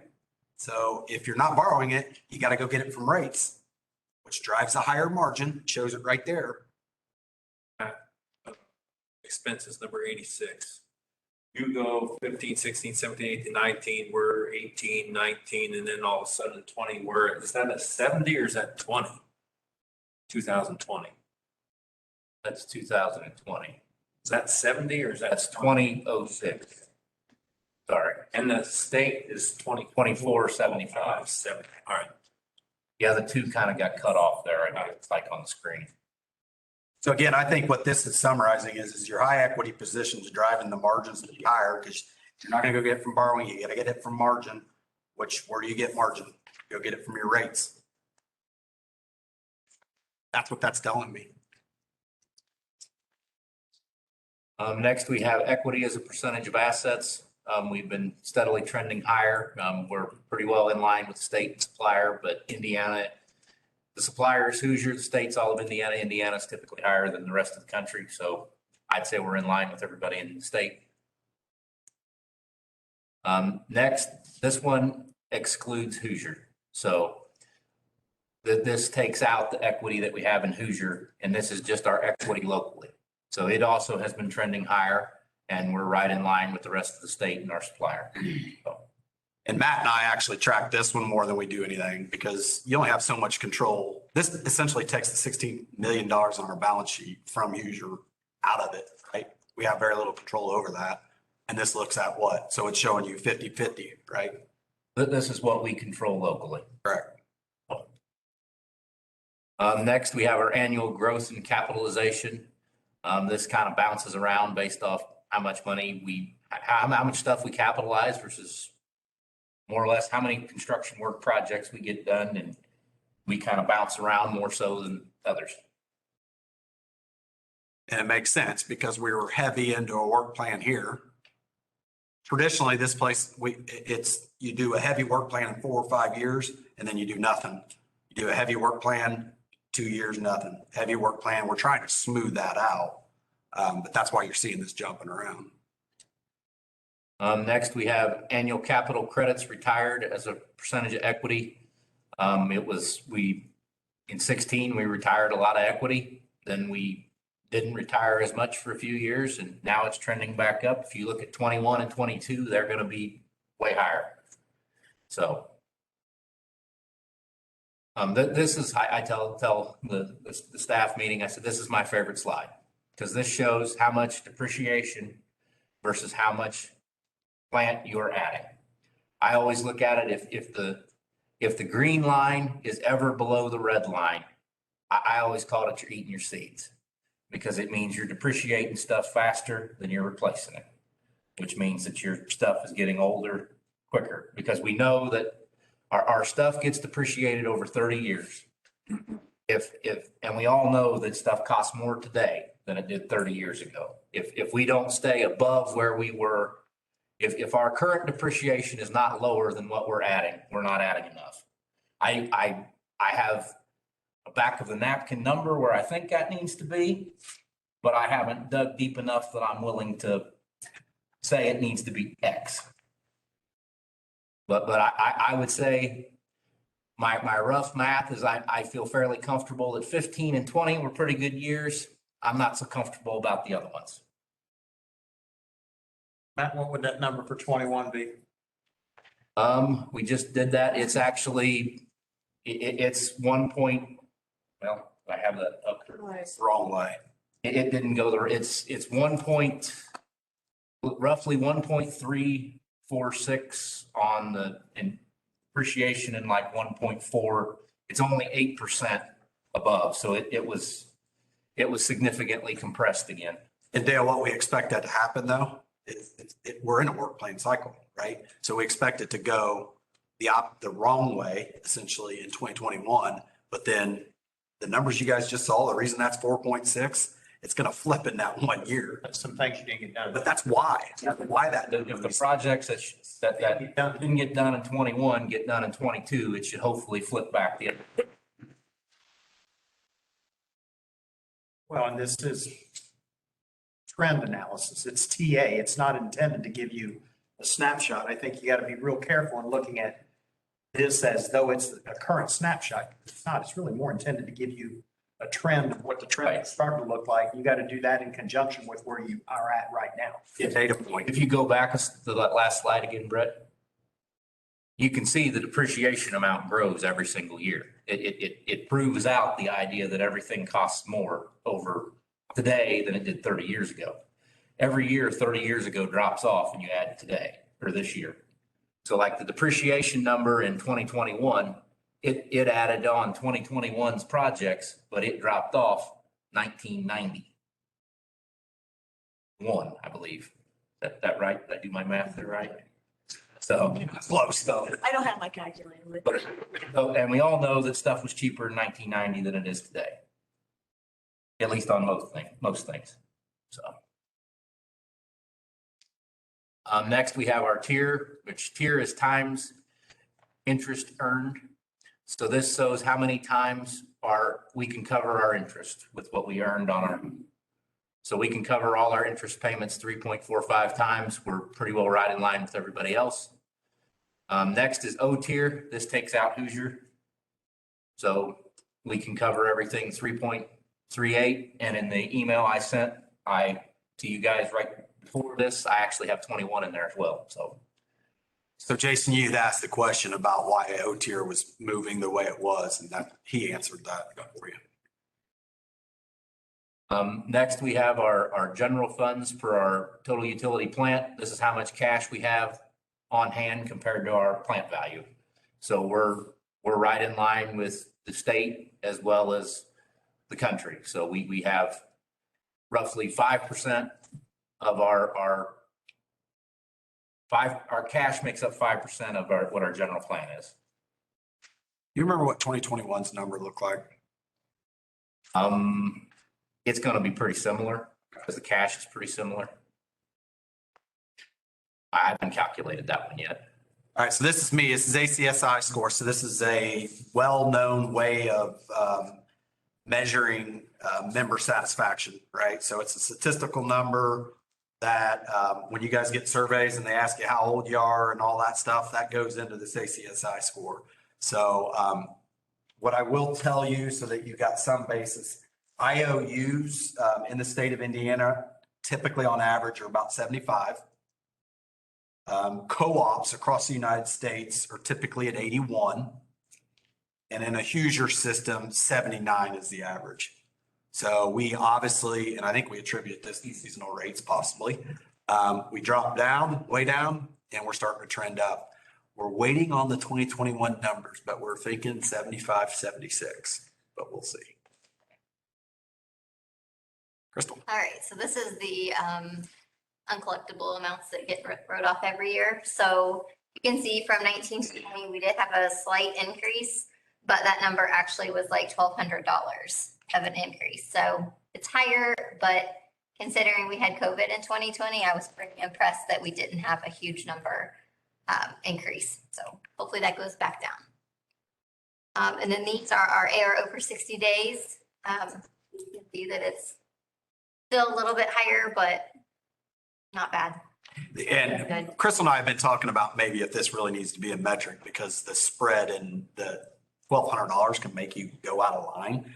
What this tells you though, Matt pegged it the other day. He's like, what this tells us is our industry has a very good handle around uncollectibles. Well, that kind of makes sense, right? Shut people off it, you know, so you have that, you have leverage. Sure. So this is our late pay data. So again, it's just the numbers that are getting wrote off every single year. So we are decreasing, and hopefully with our prepaid that we implemented a couple of years ago, that number is going to continue to drop. I did look the other day, we're up to 124 prepaid accounts. So that's pretty good. And then these are just our payment types, and it's kind of interesting to see how we've had a shift during COVID. I think attributed to a lot of these, but we had a lot of people that signed up for bank draft, recurring credit card, cash register. You can see that dropped drastically. So we don't have as many people coming into the office and coming through the drive-through to make those cash register payments. And then e-bill, credit card, all of those are through Smart Hub. So we got people using a little bit more of the Smart Hub. And then mobile is Smart Hub as well, but it's just through their cell phone. Mail has dropped off, and then remit is where they actually go in through their banking website and schedule their payment. So that's dropped off a little bit, but I think they all shifted over to the bank draft so that it's just automatically coming out on a certain day and they don't have to actually go in and schedule it themselves. And then EAP is just the energy assistance payments. So This is moving like you typically would think. Yep. And then this is our closed service orders by type. So just some metrics here. Disconnect, reconnects are down a little bit. News up just a little. Security light repair. Tree investigation. That is when somebody calls in and says, hey, I have a tree on my line. Can you come take a look at it and see if it's something that you guys will cut down or not? So we pass those back to Chris in the meter department, and then he hands those over to the tree trimming crew. If it's something that we do cut, we will turn it into a contractor order at that point. If it's something that's on the secondary line or it's just not our responsibility, then we'll just document that in the investigation note and then close out that ticket so that we have the notes that it was actually looked at, but that it's not our responsibility. Transfers, that's just transferring from one member to another. And then the other is literally everything else. So we have like miscellaneous service orders. So if somebody calls in and says, hey, I hit my guy wire with the lawnmower, can you come take a look at it? It gets entered as a miscellaneous ticket. So lots of random things are in that category. Jeannie. Yeah. Okay, this just shows how many members we have per employee. Ours has been very consistent, and we are one of the smaller co-ops, so doesn't matter if we have 6,500 members or 20,000, we need every department. So our numbers are going to be a little lower than some of the other co-ops. Members or meters? Members. Okay. Okay, this shows our workman's comp claims. So the chart on the left shows the number of cases we had. In 18 and 19, those were just informational cases. There was no injury and there was no dollar amount to those. So we attribute that to all of our employees working safely. And 2021 also had no injuries and no recordables.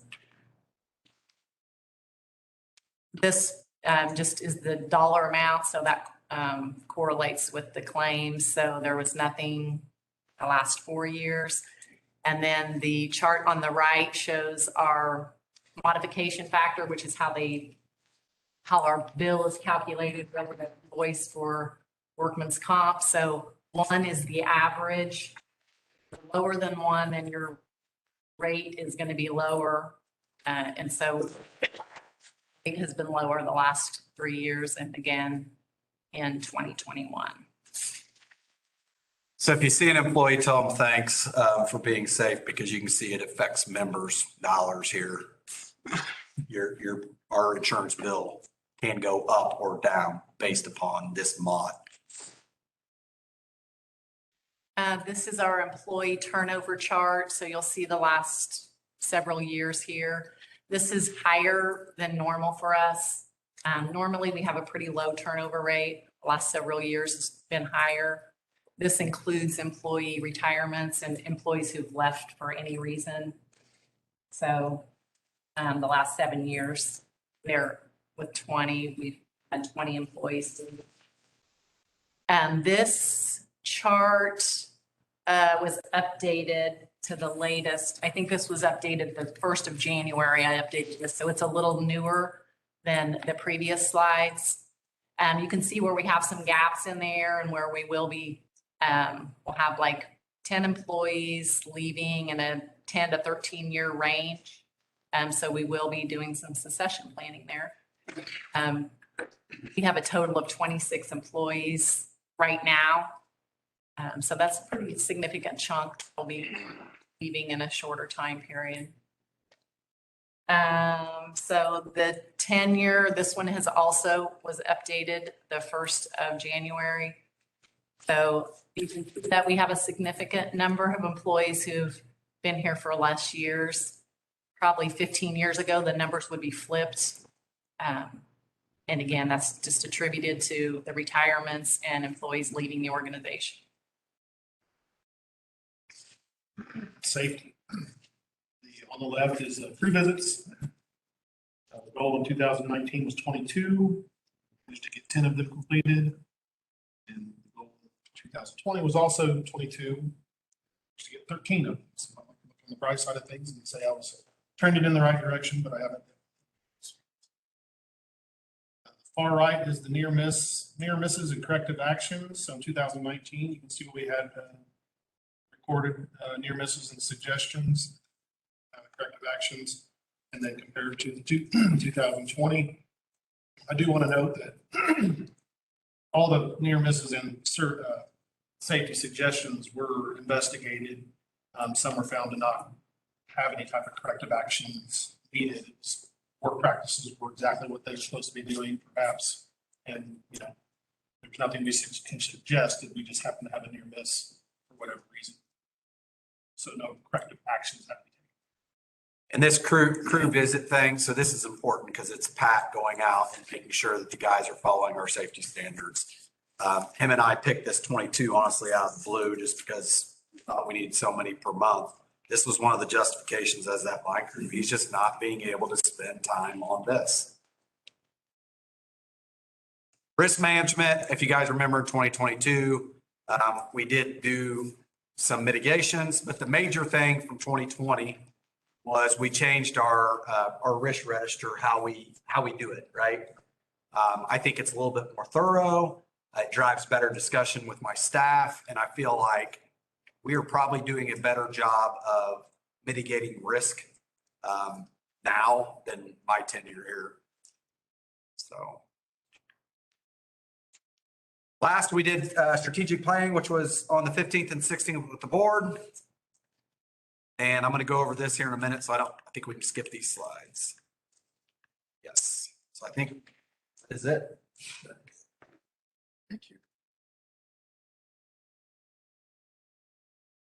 Thanks, everyone. We want to go ahead and just get rid of the team. Sure. We haven't had enough metrics, but we got a few more. So go back to December and annual. So median temperature, December was a lot, I think we all know this, right? December was a lot warmer. You're going to see that in the scales here in a minute. But overall, I thought what was interesting is we bounced kind of all over the place this year as far as the median temperature, but we ended up almost right at that 5-year average. So you look at, because we're in December, you look at the heating degree days, because it was warmer, heating degree days was a lot lower than the 5-year average. Purchase energy, so this is the entire year's worth. You can see right here for December is the 5-year average. We are down here, so we were lower because it was warmer.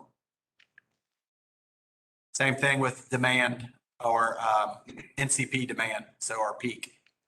5-year average is here. December was quite a bit down.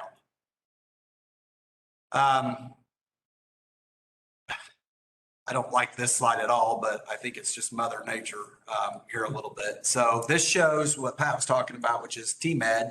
Anytime it crosses this threshold, that means something statistically happened on your system that day. And so they're storms, right? That's how we are classifying major storms, is when we're over that TMED. You can see this year we've had a couple jumps. So if you remember in June, that 18th and 19th, I don't know, I think we didn't have any 24-day outages, but that was a huge day. I mean, I think we worked all day and all night. And then back on December 11th, if you remember, we had those high 50-mile-an-hour winds. So we have had a few. This is really kind of untypical. I would consider 2021 a pretty significant weather events happen. You typically see one, except for 2018. Lost consumer hours for December, obviously we're high because we had that large storm. Same thing with number of outages. Here's December, here's our 5-year average. So you can see the major contributors were major storm, and then we had a lot of small animals and birds. Actually, that was contributed to the one, not just the one, but the big outage that we had, a squirrel get into the substation out back. If you want to see the video sometime, see me, but we had a squirrel get into to our substation and knocked out the entire substation for about a little over an hour. We watched the video footage, and he was in there for about 10 minutes, and Hoosier had just 2 years ago put squirrel guards on everything. How's he doing? He did not make it. He's doing well.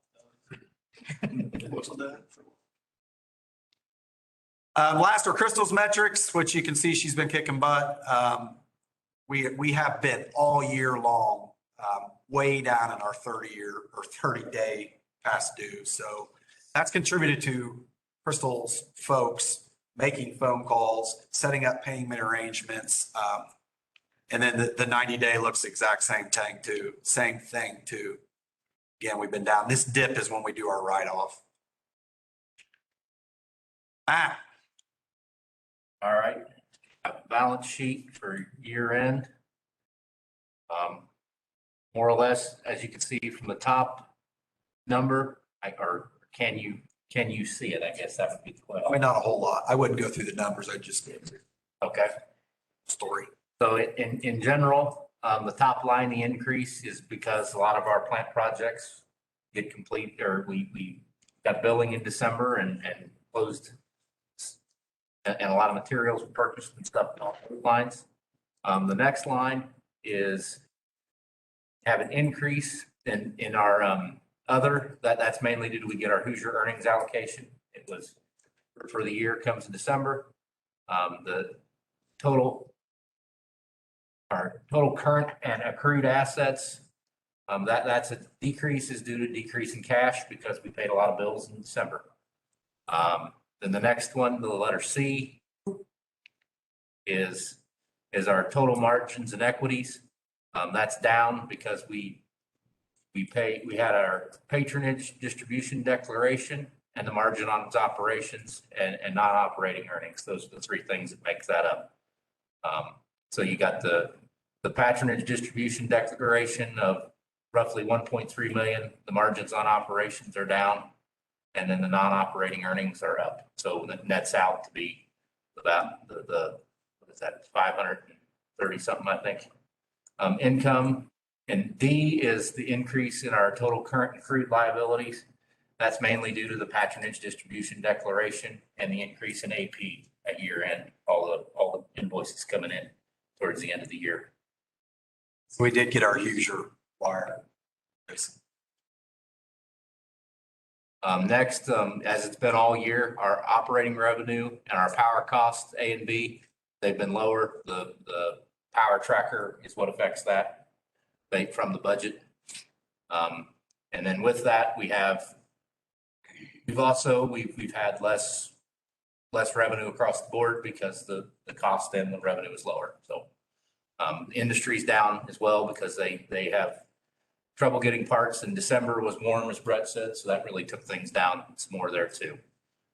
Then C is controllable expenses. There are below budgeted amounts, primarily due to the refund from the benefit trust that we talked about earlier in the year.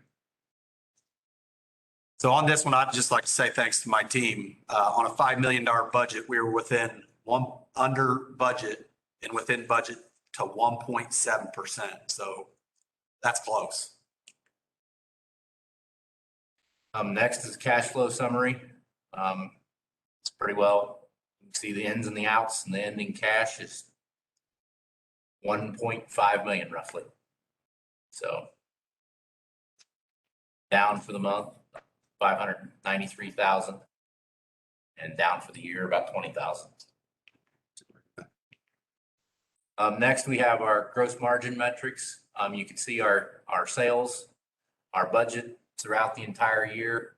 The top left one, the sales of electricity, you can see that our sales were lower than budget throughout the year, and that's due to the power tracker being negative through the entire year. Power cost, same thing. Power tracker's negative, power cost is negative. The gross margins, that reflects our gross margins were pretty well in line to a hair above, even though that tells, from what I have gathered, that tells me that our demand charges are set about where they need to be, and we are collecting, and our power is tracking well to what we're billed. So our cost of service is close to what it actually is. So when we collect more money, when the energy cost drops, our costs drop with it. So when Hoosier bills us less, we're charging less, and it stays pretty close together. And you can see both the lines pretty well follow together. So one thing I'd like to mention too is we went back and looked at, so at the beginning of the year, we advertised the fact that we were getting, and all questions go to Jason on this, but we were basically getting a reduced power tracker, and the board again decided to pass that through to members. So members on average saw 1.5% is what we were saying at the beginning of the year, decrease in the rates due to the Hoosier portfolio change. And we actually stayed true. We are just a tick under that 1.5 for the year where we ended up. So I think that's awesome. We passed all that through to members. That's significant because not all co-ops did. No, most of them did not, correct. Next, we have our KWA sold by class as well as our budget variance on the right. So the KWH was down across the board except for in commercial. So, and that's reflected there in the percentages. Total was down 2% for the year. So we did have less sales of power than what we expected. And back on your gross margins, I mean, you look at these numbers compared to past, our cost of service study is spot on and our rates are set. You know, the difference between energy and demand that we talk about, and with the service charge that we have, it's collecting what we need and passing through what we don't from a power cost standpoint. Next, we have our controllable expenses by department. You can see pretty much every department there is relatively close to budget. And then at the bottom, you can see how a lot of so the cumulative on the year, we were under until the end, and that's mostly, we got a lot of right-of-way bills the last month of the year. So all that, I believe it was over $500,000 came in December of right-of-way bills. So then operating margin cumulative, you can see the 5-year average there in black and the budget there in blue. So we ran above budget the whole year on our margin. The bottom left is non-operating margin. You can see the jump in December, that's Hoosier. And then the total margin is everything put together. And again, you see the jump from Hoosier in December. Cash, you can see where we budgeted over the course of the year, and then with where it wound up, and then the loan draws that were taken out because they did not happen. So, and this is why. So next we have the plan investment. The blue line is the budget, and the green line is what we completed. So as you can see there, we're significantly under budget on what we had planned on the plan investment, and that is what we talked about, the stuff that that's rolling into 2022.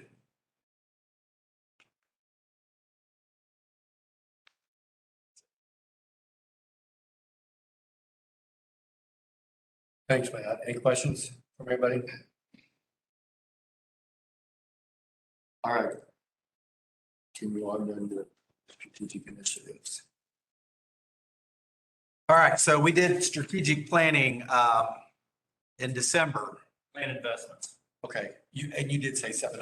Yes, and I don't want an answer tonight, Matt, but I'd like you to look into it.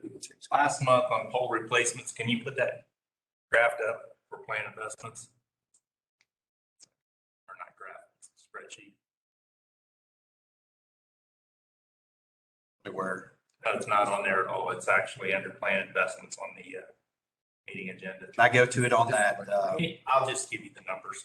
Last month, I have it up in front of me, so I have the plan investments thing up in front of me. Okay, last month we were showing pole replacements is 293,739.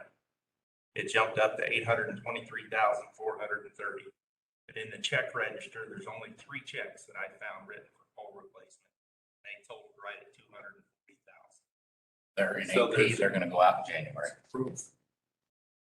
And yeah. They're either in AP or accrued, and the check will. So that's cash that we set aside to pay for those in January. Or you say it's accrual. It's money that was there. It's on our books as a liability. It's a current, it's why, if you go back, Brett, to the balance sheet slide, the very one or two more. That one? It's why I note on there that the AP, the increase in AP is 704,000. So there's, if you look at the total current and accrued liabilities, it jumped roughly $2 million.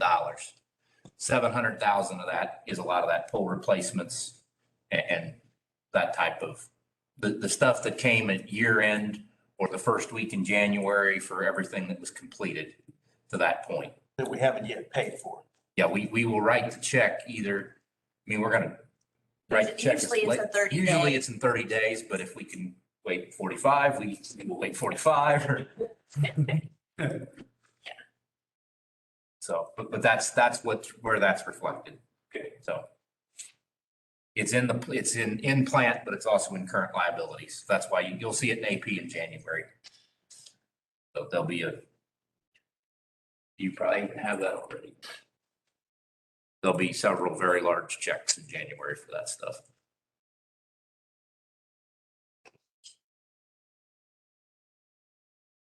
Hey, Crystal, real quick, we're in the moratorium right now, right? I mean, not that we've had any weather. We go till March. March 15th.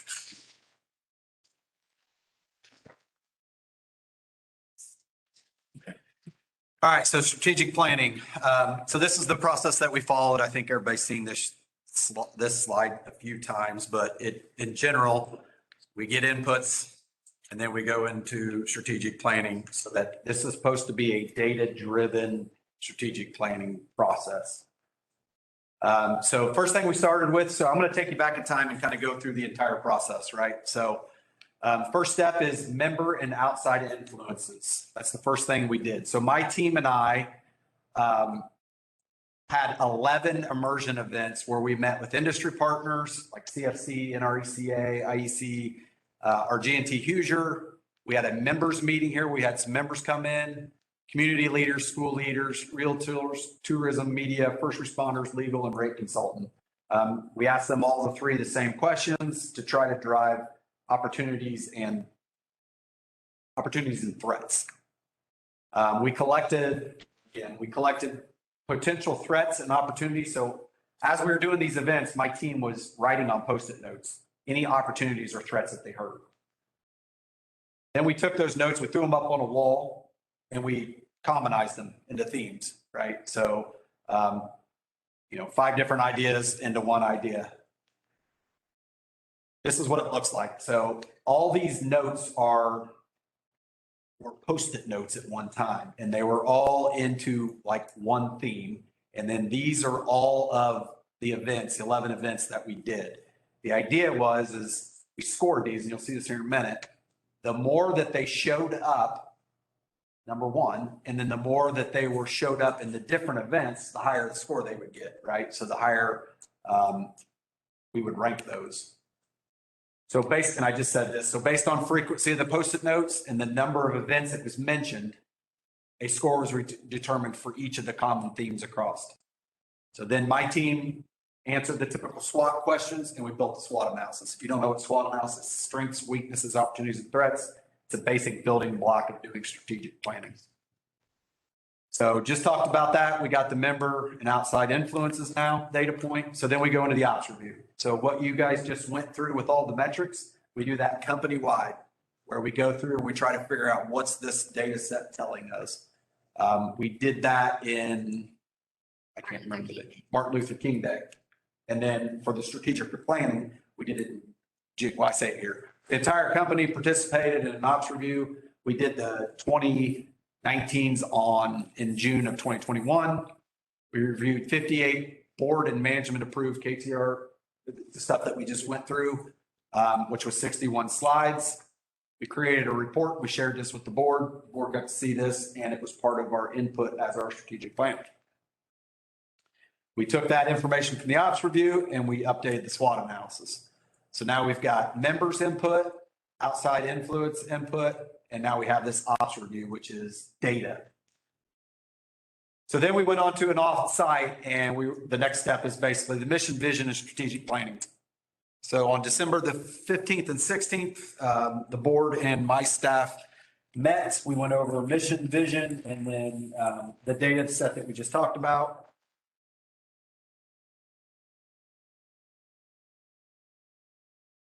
We created company initiatives, right? And you're going to see those here in a minute. Next step is we're going to do these employee teams. I'll tell you more about that here in a minute. So what came out of the board and senior managers at this was, first I'm going to hit on the mission and the vision. So we did not craft a vision statement. What we did was try to judge on a 1 to 3 scale where we are at, with 1 being poles and wire business only. All we want to do is poles and wire. To a full service, if you remember way back in the day when we sell washing machines and stuff like that, it's like a 3, right? So what we decided is we're kind of in that 2.5 to 2.8, right? We want to be more than a poles and wires business, but we don't want to be selling washing machines and water heaters anymore. So what we kind of crafted, and again, this isn't a vision statement, it's just kind of where we judged where we were at. We all agreed we want to be that go-to resource for our members and community. Next, we took a look at our mission statement. And I think everybody was happy with where our mission statement's at, other than the fact that safety wasn't in there. Everything we do, everything we say has to revolve around safety. So we felt like putting that word back into our mission statement, which isn't updated there yet, but will be to provide that word safety back in there. So I'm going to go through the initiatives that we went through. I've got a resolution in the board packet, and you guys saw the report that our facilitator had wrote, looking for approval of these initiatives so that we can get going on creating projects for these. And I'm going to go through each individual one. That picture is cool. So the first one is to provide differential value. So when considering different scenarios in which members desire to move greener energy solutions and off the grid, we can capitalize on our strengths like our unique business model and our expertise to offer differential value. So again, what can we offer members to be that go-to resource that we aren't doing today? That's really what that one means. 2 is internal and external system modernization.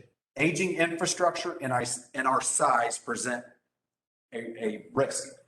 We can address this through opportunities of grid modernization and leverage our current system technologies. We have a lot of internal systems, things like the ability to be able to text members when they have an outage, putting ETAs on stuff that we don't currently use today. So some of this internal stuff is just really trying to modernize and use the equipment that we have, the systems that we have. External is really building a life cycle management plan for the plant, not waiting till it fails a rejection or waiting for it to fall down, but to actually build a life cycle management plan. That's what number 2 is about. Number 3 is managing risk for long-term sustainability. With factors such as beneficial electrification, which means moving away from gas-powered weed eaters and things like that and going to battery-powered or electric, and our GMT's generation portfolio impacting Decatur County REMC's load characteristics, planning for risk is critical. Our financial performance and key decisions are both important to our long-term success. These types of decisions will have long-term impacts, making it imperative to design and document a decision-making strategy for sustainability.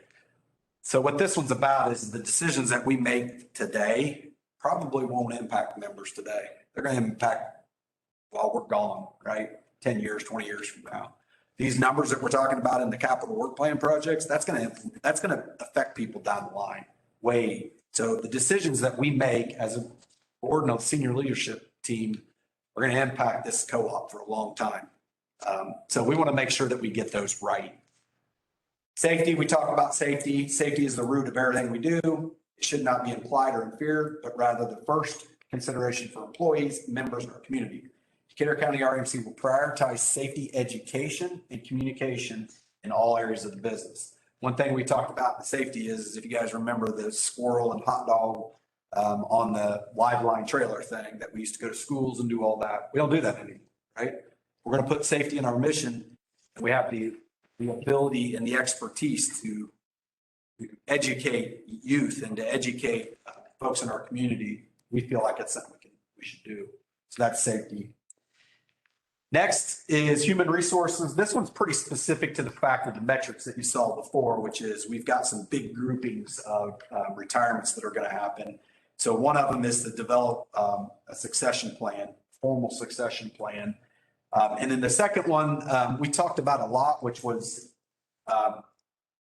making sure that we got the right metrics to be able to give the information to the board to make good decisions. So part of this human resource was to go through all the metrics with the board again and make sure that we got the right metrics. Number one, so that we know where the opportunities are. Number two, so that they can hold us accountable and make decisions.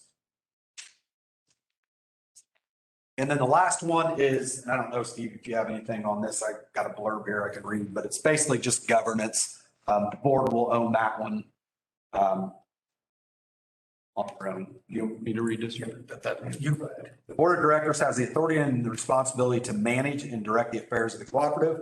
With this comes the responsibility to determine whether the board is acting prudently, efficiently, and with the care and due diligence in carrying out its responsibilities for governing the business in accordance with state, federal laws, the articles of corporations, and the bylaws. The board's primary governance responsibility includes planning, ensuring that the cooperative operates within all applicable laws, regulations, serving as the capacity for the trustee on behalf of the membership, and evaluating the board's and management's performance. That's the definition of what they came up with for governance.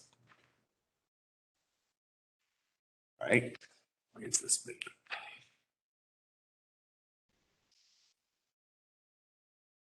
So next, I talked about we break up into teams, right? So what I do is I get everybody in the company to fill out a sheet and say, hey, what's important? What team do you want to be on?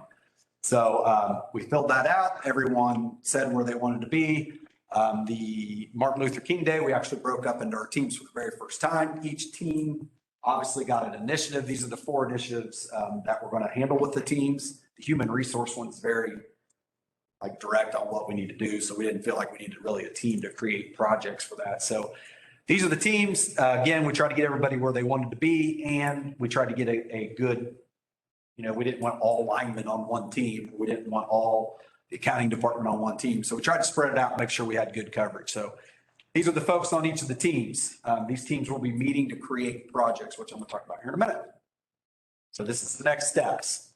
So these teams are going to develop. So they're meeting now. They've got I just read their course, what they're trying to solve, and they're going to develop projects to accomplish this initiative. So they're going to brainstorm ideas and try to come up with 15 projects meet that initiative, or however many it is.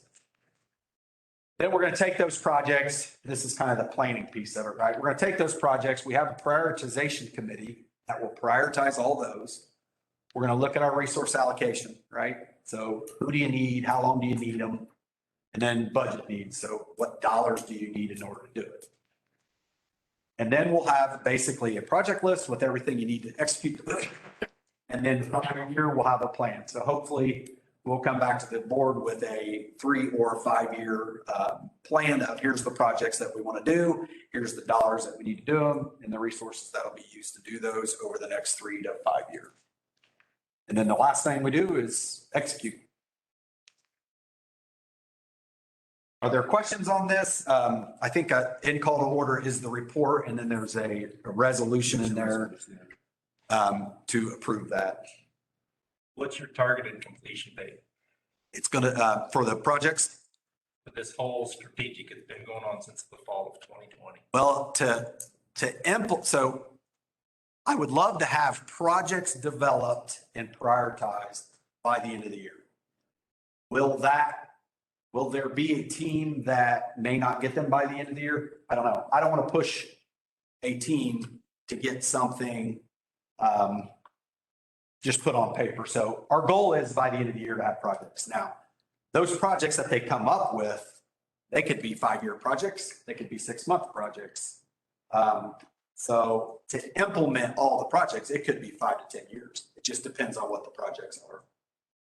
Estimated cost. We don't even know what the projects are at this point. No, to get to the end of the year. What did we put in the budget for that?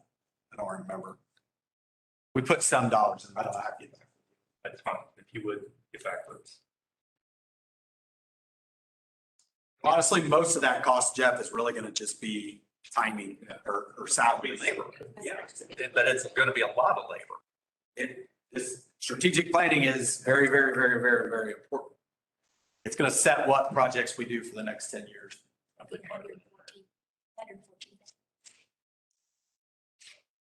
Salary meetings and conferences. And so I'll go back on the fact that the reason it's important and the reason we actually started doing this teams thing was the employees, when I first got here, that was one thing that I heard loud and clear is I really don't have any, I want to be involved in what projects and things we come up with. And I have the expertise in this area and I have experiences in this area. And so in order to build a good set of projects, the more it goes back to the more heads you put together, the better those solutions will be.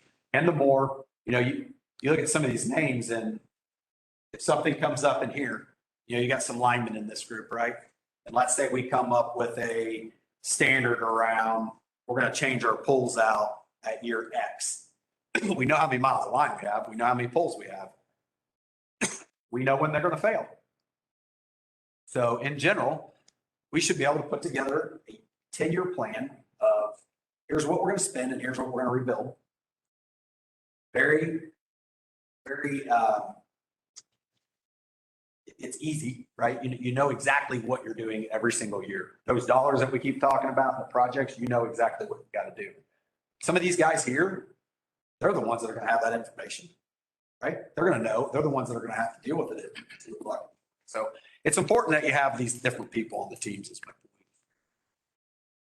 But it costs a lot of money. Any other questions, Brad? Thanks, Brad. So I need a motion to approve the resolution.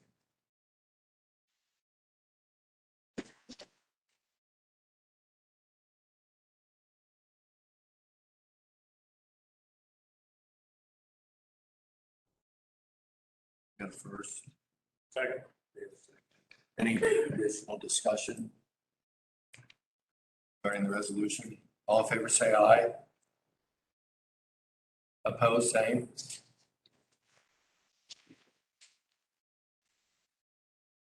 All right, next topic.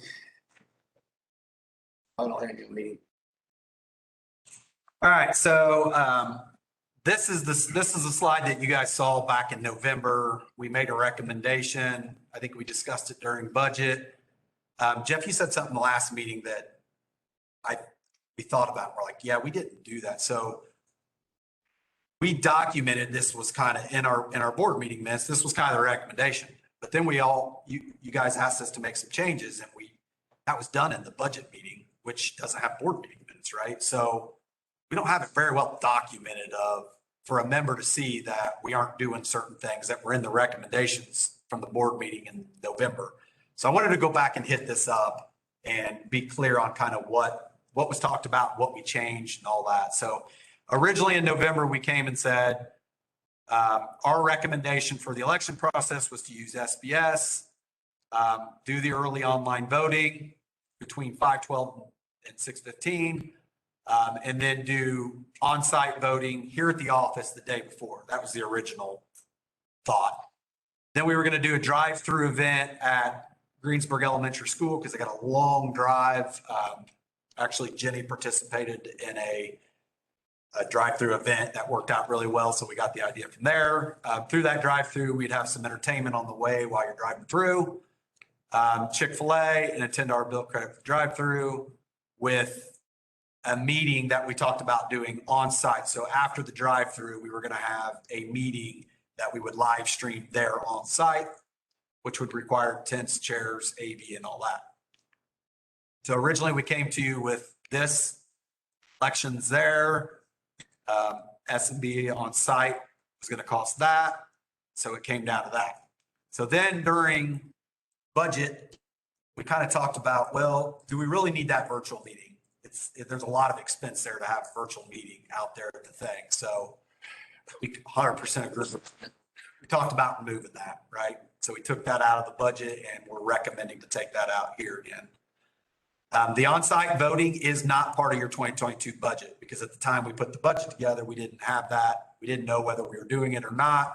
It's a $3,500 adder. So that is not in the 22 budget, something we will have to approve and add in. And then we also talked about why would we do voting on site the day before? Why wouldn't we do it where if somebody's driving through, they could do it there? Great point. We talked to S&B and it's logistic wise, they can do it. No extra cost, not a big deal. We can do it. So then that gets us to, so what we did is we took the old recommendation and created this new proposal, which I think is representative in the budget other than the fact that the 3,500. So again, use SBS, the online early, the on-site voting so instead of doing it the day before, we said, let's do it the day of. SBS will have a representation on site. They'll tabulate the votes consistent with the SBS process. The nominating committee and an attorney can be present. The on-site votes will be tabulated at the end of the drive-through. Those results will remain confidential and given to the attorney to transport to here, where the nominating committee and SBS and the attorney will go through and declare a winner. Still doing the drive-through event with the entertainment, still doing the meal, $10 bill credit. And then we removed out of the budget those dollars for that virtual meeting. What we said was, let's just do the virtual meeting in here. Very low cost. It gets the job done. It meets our bylaws. So that was your guys' recommendation or your proposal. And that's what we put in the budget. That's what this looks like. Again, that's the cost compared to the cost that you saw before. But this today is not in, that 3,500 is not in the budget. I think. Yeah, that's all I have. Something I'd like to add is I definitely want that all bylaws and policies be followed this year. And I would like the nominating committee be surveyed. Has the current nominating committee reviewed or been consulted about any of this? We have our first meeting with them soon, but I don't know when. And the whole plan for that process is to go, we're going to do the SBS training and then kind of go through this plan. Again, you guys are the ones that determine this.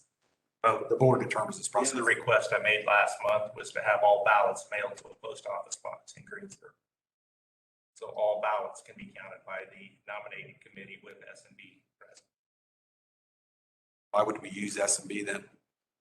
Just to verify that it's a certified election, but the nominating committee does their job for the bylaws. Didn't we all go through this months ago? There was things that we went through months ago that I still don't believe are correct. And I do not believe in this last election, management should have had the results prior to the nominating committee. We didn't have the results prior to the Contract, you had it the day before. We did not. The legal attorney did. So that what was just said is completely wrong and inaccurate. And honestly, from a legal standpoint, that's scary. Well, then I would like that to have been spelled out in the contract because it says delivered certified notarized results to Decatur County REMC by 3 o'clock or 3 p.m. Central Time is what the contract says. But it gets shipped to the attorney. Okay, that's very good. No, so the email went to the attorney? No, the results get mailed to the attorney. We get nothing on the results. Okay. Why would we want the results? Well, that's the whole I want reason. to make sure this year that we utilize the nominating committee as the bylaws and policies state. So that was my next question is where are we following the bylaw? I thought we've been through all of this prior. I just want to make sure going forward that the nominating committee gets to do their job. I thought we. That's all I'm asking. We had, Jeff, we spent a ton of legal dollars talking through this. That's fine. If everything's going to be done, I'm good then. But when you say everything's going to be done, is that based upon your belief or what? No, per the bylaws say, and that's where I believe we need to have a corporate attorney, We had 2 corporate attorneys in here for this. not board approved. 2 different attorneys. And that's where I want to get back to the consultant 1-6C and get that defined, who our legal representative is. And that is a board decision. Thank you. So according to this, in the event the drive-through that GE is 3 to 6 p.m. is the time that the last person can come to, what is the date, the time of that day that they can't vote? I mean, what is the cutoff time? Is it 6 p.m.? No, it's going to have to be, that's a good question, Carl, and I don't know. Like a half an hour earlier. Sure, can't be that. You choose 5:30 because, but it was 3 years ago at the fairgrounds, it was 5:30. So Brett, go back to that final cost. The only thing that was not included was the 3,500. So now it's at 46,000 plus 35. So we're looking at 50,000 basically for the annual meeting. Carl, I think we can, if you've got an opinion there, I think we can work through that. I don't know that they're going to have enough time to be able to Correct. do their thing, but I don't know that we care. So that the public knows. Sure. This is cutoff time, I would assume it's going to be that 3 to 6. 6 o'clock. Yeah, that's what I would assume. Is that what you're thinking? Well, that's what was said at Paris, but it never just said voting time stops at this time. Would you like to see it at 6? I mean, I think we could make that. But yeah, I don't care. 6 o'clock is fine with me. I don't care. Fair enough. But the meeting starts at 6:30. So the meeting that should be plenty of time. Well, I don't know. Nancy? Or Danny? Sorry. That's okay. I guess my thought is with the 3 to 6 p.m., if you have someone that wants to go through the drive-through and they get there like at 5 till 6 or whatever, and they're planning on voting, they're going to be kind of ticked off if they can't vote. Yeah. Do you think you guys will have enough time then from, it's going to give you like 20 minutes? Can we put the meeting back? Yeah, we could. Have to be at 6:30. Actually, that's a good idea.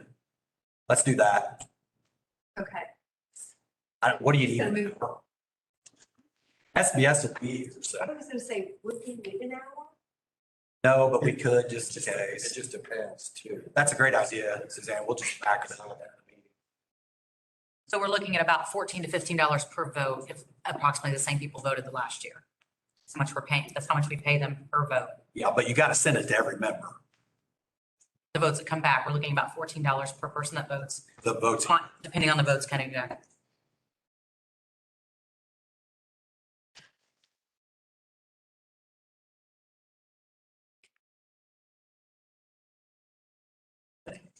I thought there was a time up there for voting, but I guess there ain't. I thought there was. So I think what I'm hearing is it'd be nice to be able to vote that entire 3 to 6 and then just maybe back up that meeting to like kind of a 7. I don't think that's going to be a problem at all.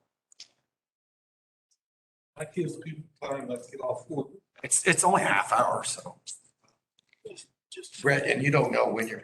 I mean, I can't speak for. Yes, there's a, Andy, do you remember the date for nominating committee? It's coming up. For our meetings, I've got some minutes in here I can look-ish. No, I mean the upcoming. I don't know. We've had no communication. Monday, February 21st. Okay. We sent those letters or we are sent? Oh, we haven't sent them. Okay. So it's planned. Okay, February 21st. We just confirmed it with the attorney and the chairperson of the nominating committee yesterday. So the letters will go out probably midweek next week. Okay, that's fine. I don't care. It's not. Changing that to 7. Did I know? I mean. No, I don't think it should.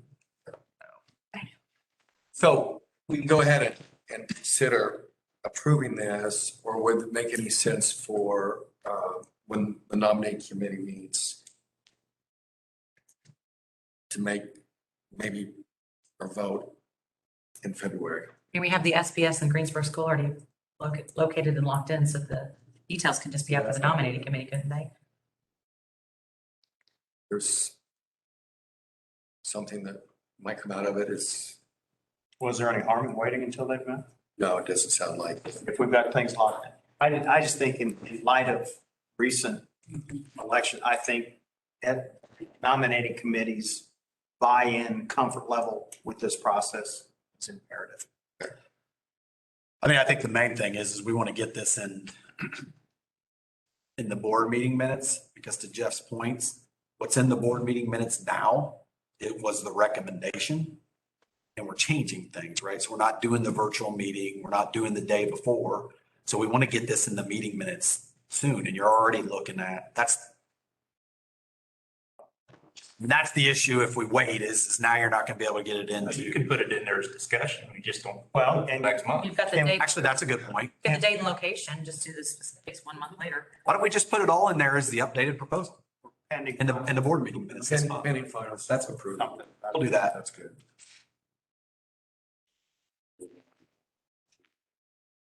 Oh, that It's just next week or next month. Okay, so we have a couple, 3 policies to look at. The first one happens to be policy 1A, director's fees. It just so happens that there was a change from IEC in which the directors at IEC will be paid from IEC as opposed to the stipend being earned through Decatur County. So you'll see there's some things that are redlined. Is it red or purple line? It may make as much sense just to eliminate D. Yeah. Guess it's. Let me go back and look. The only reason I didn't is because I think you need to call out in here that there is. I honestly, personally, I don't care either way, but I just kind of felt like it needs to be in there that there's a stipend. It's not there. The only argument I had is is that it's not, Hoosiers not mentioned in there, but that's okay. That's a good point. You want to just eliminate it? That's why I'm looking at it now. But what you just said is what we were just talking about. Hoosiers not in there either. Just kill it. Yes, just take D out. Just take D out. So then let's look at the following one, E, a director may not. Right there with So we would have changed it. There's no. You see that? Yep. So anywhere it has mentioned to, and then kill D and anything it mentions to D. Yeah, that's fine. Everybody good with that? So, make those changes. I'll make the motion. okay, just making a motion. Modify, Renee, I need a second. I'll Second. Second. All in favor, say aye. Aye. Opposed, the same. All right, so we're good there. I'll let you talk about the next one. Next policy is the I'm on to You get the employee drivers. Hey, Jeannie. Explain this one. The only change in here is just a suggestion from our regulatory compliance representative at statewide, and it just is spelling out the conviction of a felony, giving some examples of what a felony in this instance would look like. So one thing I guess I should mention is I told you guys we were going to go through all of our policies in a time frame, right? So we got every policy is in policy tech now, and it comes up for review, and certain amount of them come up every month. This one just Every year. or every year, yeah. So this one came up for review. That's why I'm bringing it to you. Honestly, we probably wouldn't have changed anything other than the fact that it came up for review. We let IEC's regulatory review it, and they said, you probably ought to clarify that a little bit. And so that's what's driving the change.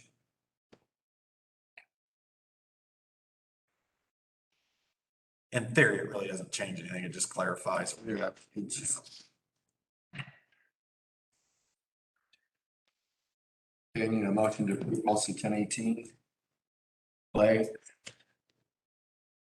Who seconded it? I'll second. And any discussion, additional discussion? All in favor, say aye. Aye. Same.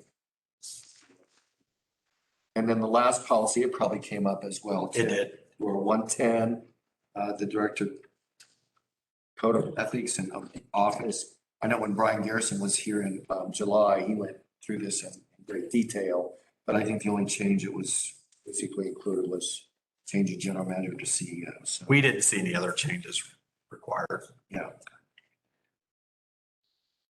All right, need a motion to make that change. One, I'll make the motion. Suzanne, Second. second. Jeff, you second it? Unless somebody else wants their name in the rotation. I'm good with seconding it. Jeff seconding. All in favor, say aye. Aye. Oh, same. So we're good there. Jason, you want to bring us up to date on Hoosier Energy? Yeah, we had a regular directors meeting on January 18th. Directors only, no CEOs. Monroe County's been really strict with social distancing protocol with COVID. So we are not having full board and CEOs in attendance as of now. There was a lot of discussion. The meeting predominantly revolved around potential development and opportunities for the membership at the Miram site. We can't really talk about it yet, but there are some good things that are happening there. It could really positively impact the members and could possibly help bridge that gap and that reliability piece that we were talking about at the strategic planning. So I'm hopeful that, and that's a very fast moving thing. So if that comes about, we're all going to know about it. So,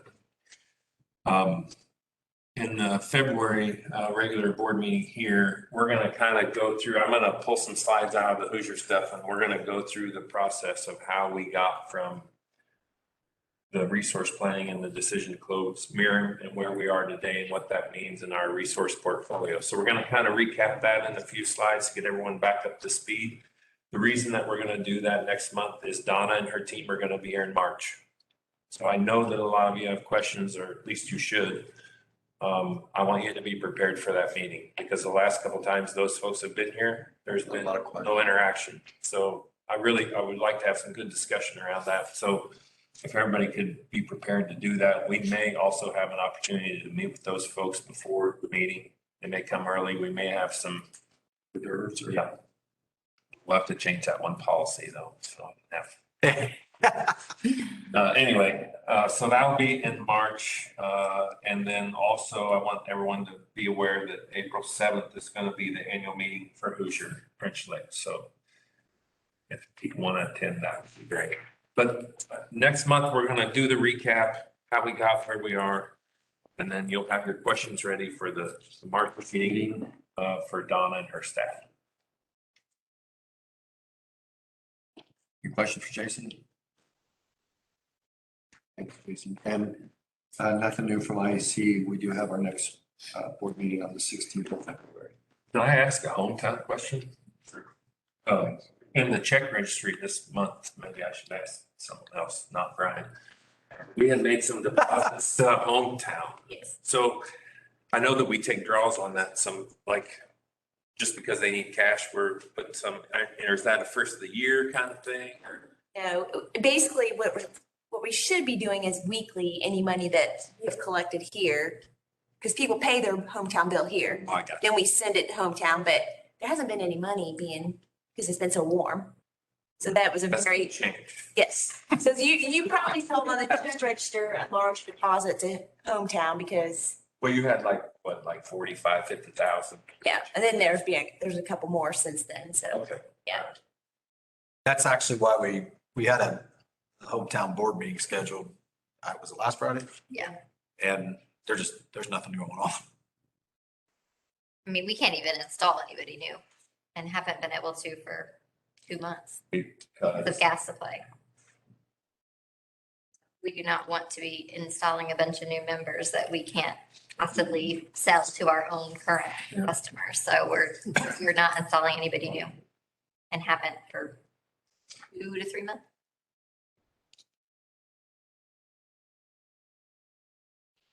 Anybody got any director training? Anyone have anything scheduled in the near future? Next week. Right. IEC taking literacy course or Is that Brian's single? Yes. Did our strategic? which one are you taking, Jeff? Governance, I believe. Yeah, I saw that on there. All right. Anybody else have any other things that you want to bring up to the board? I'll do it next week. Okay. All right, let's get motion to adjourn. So moved. Second. Adjourned, everyone.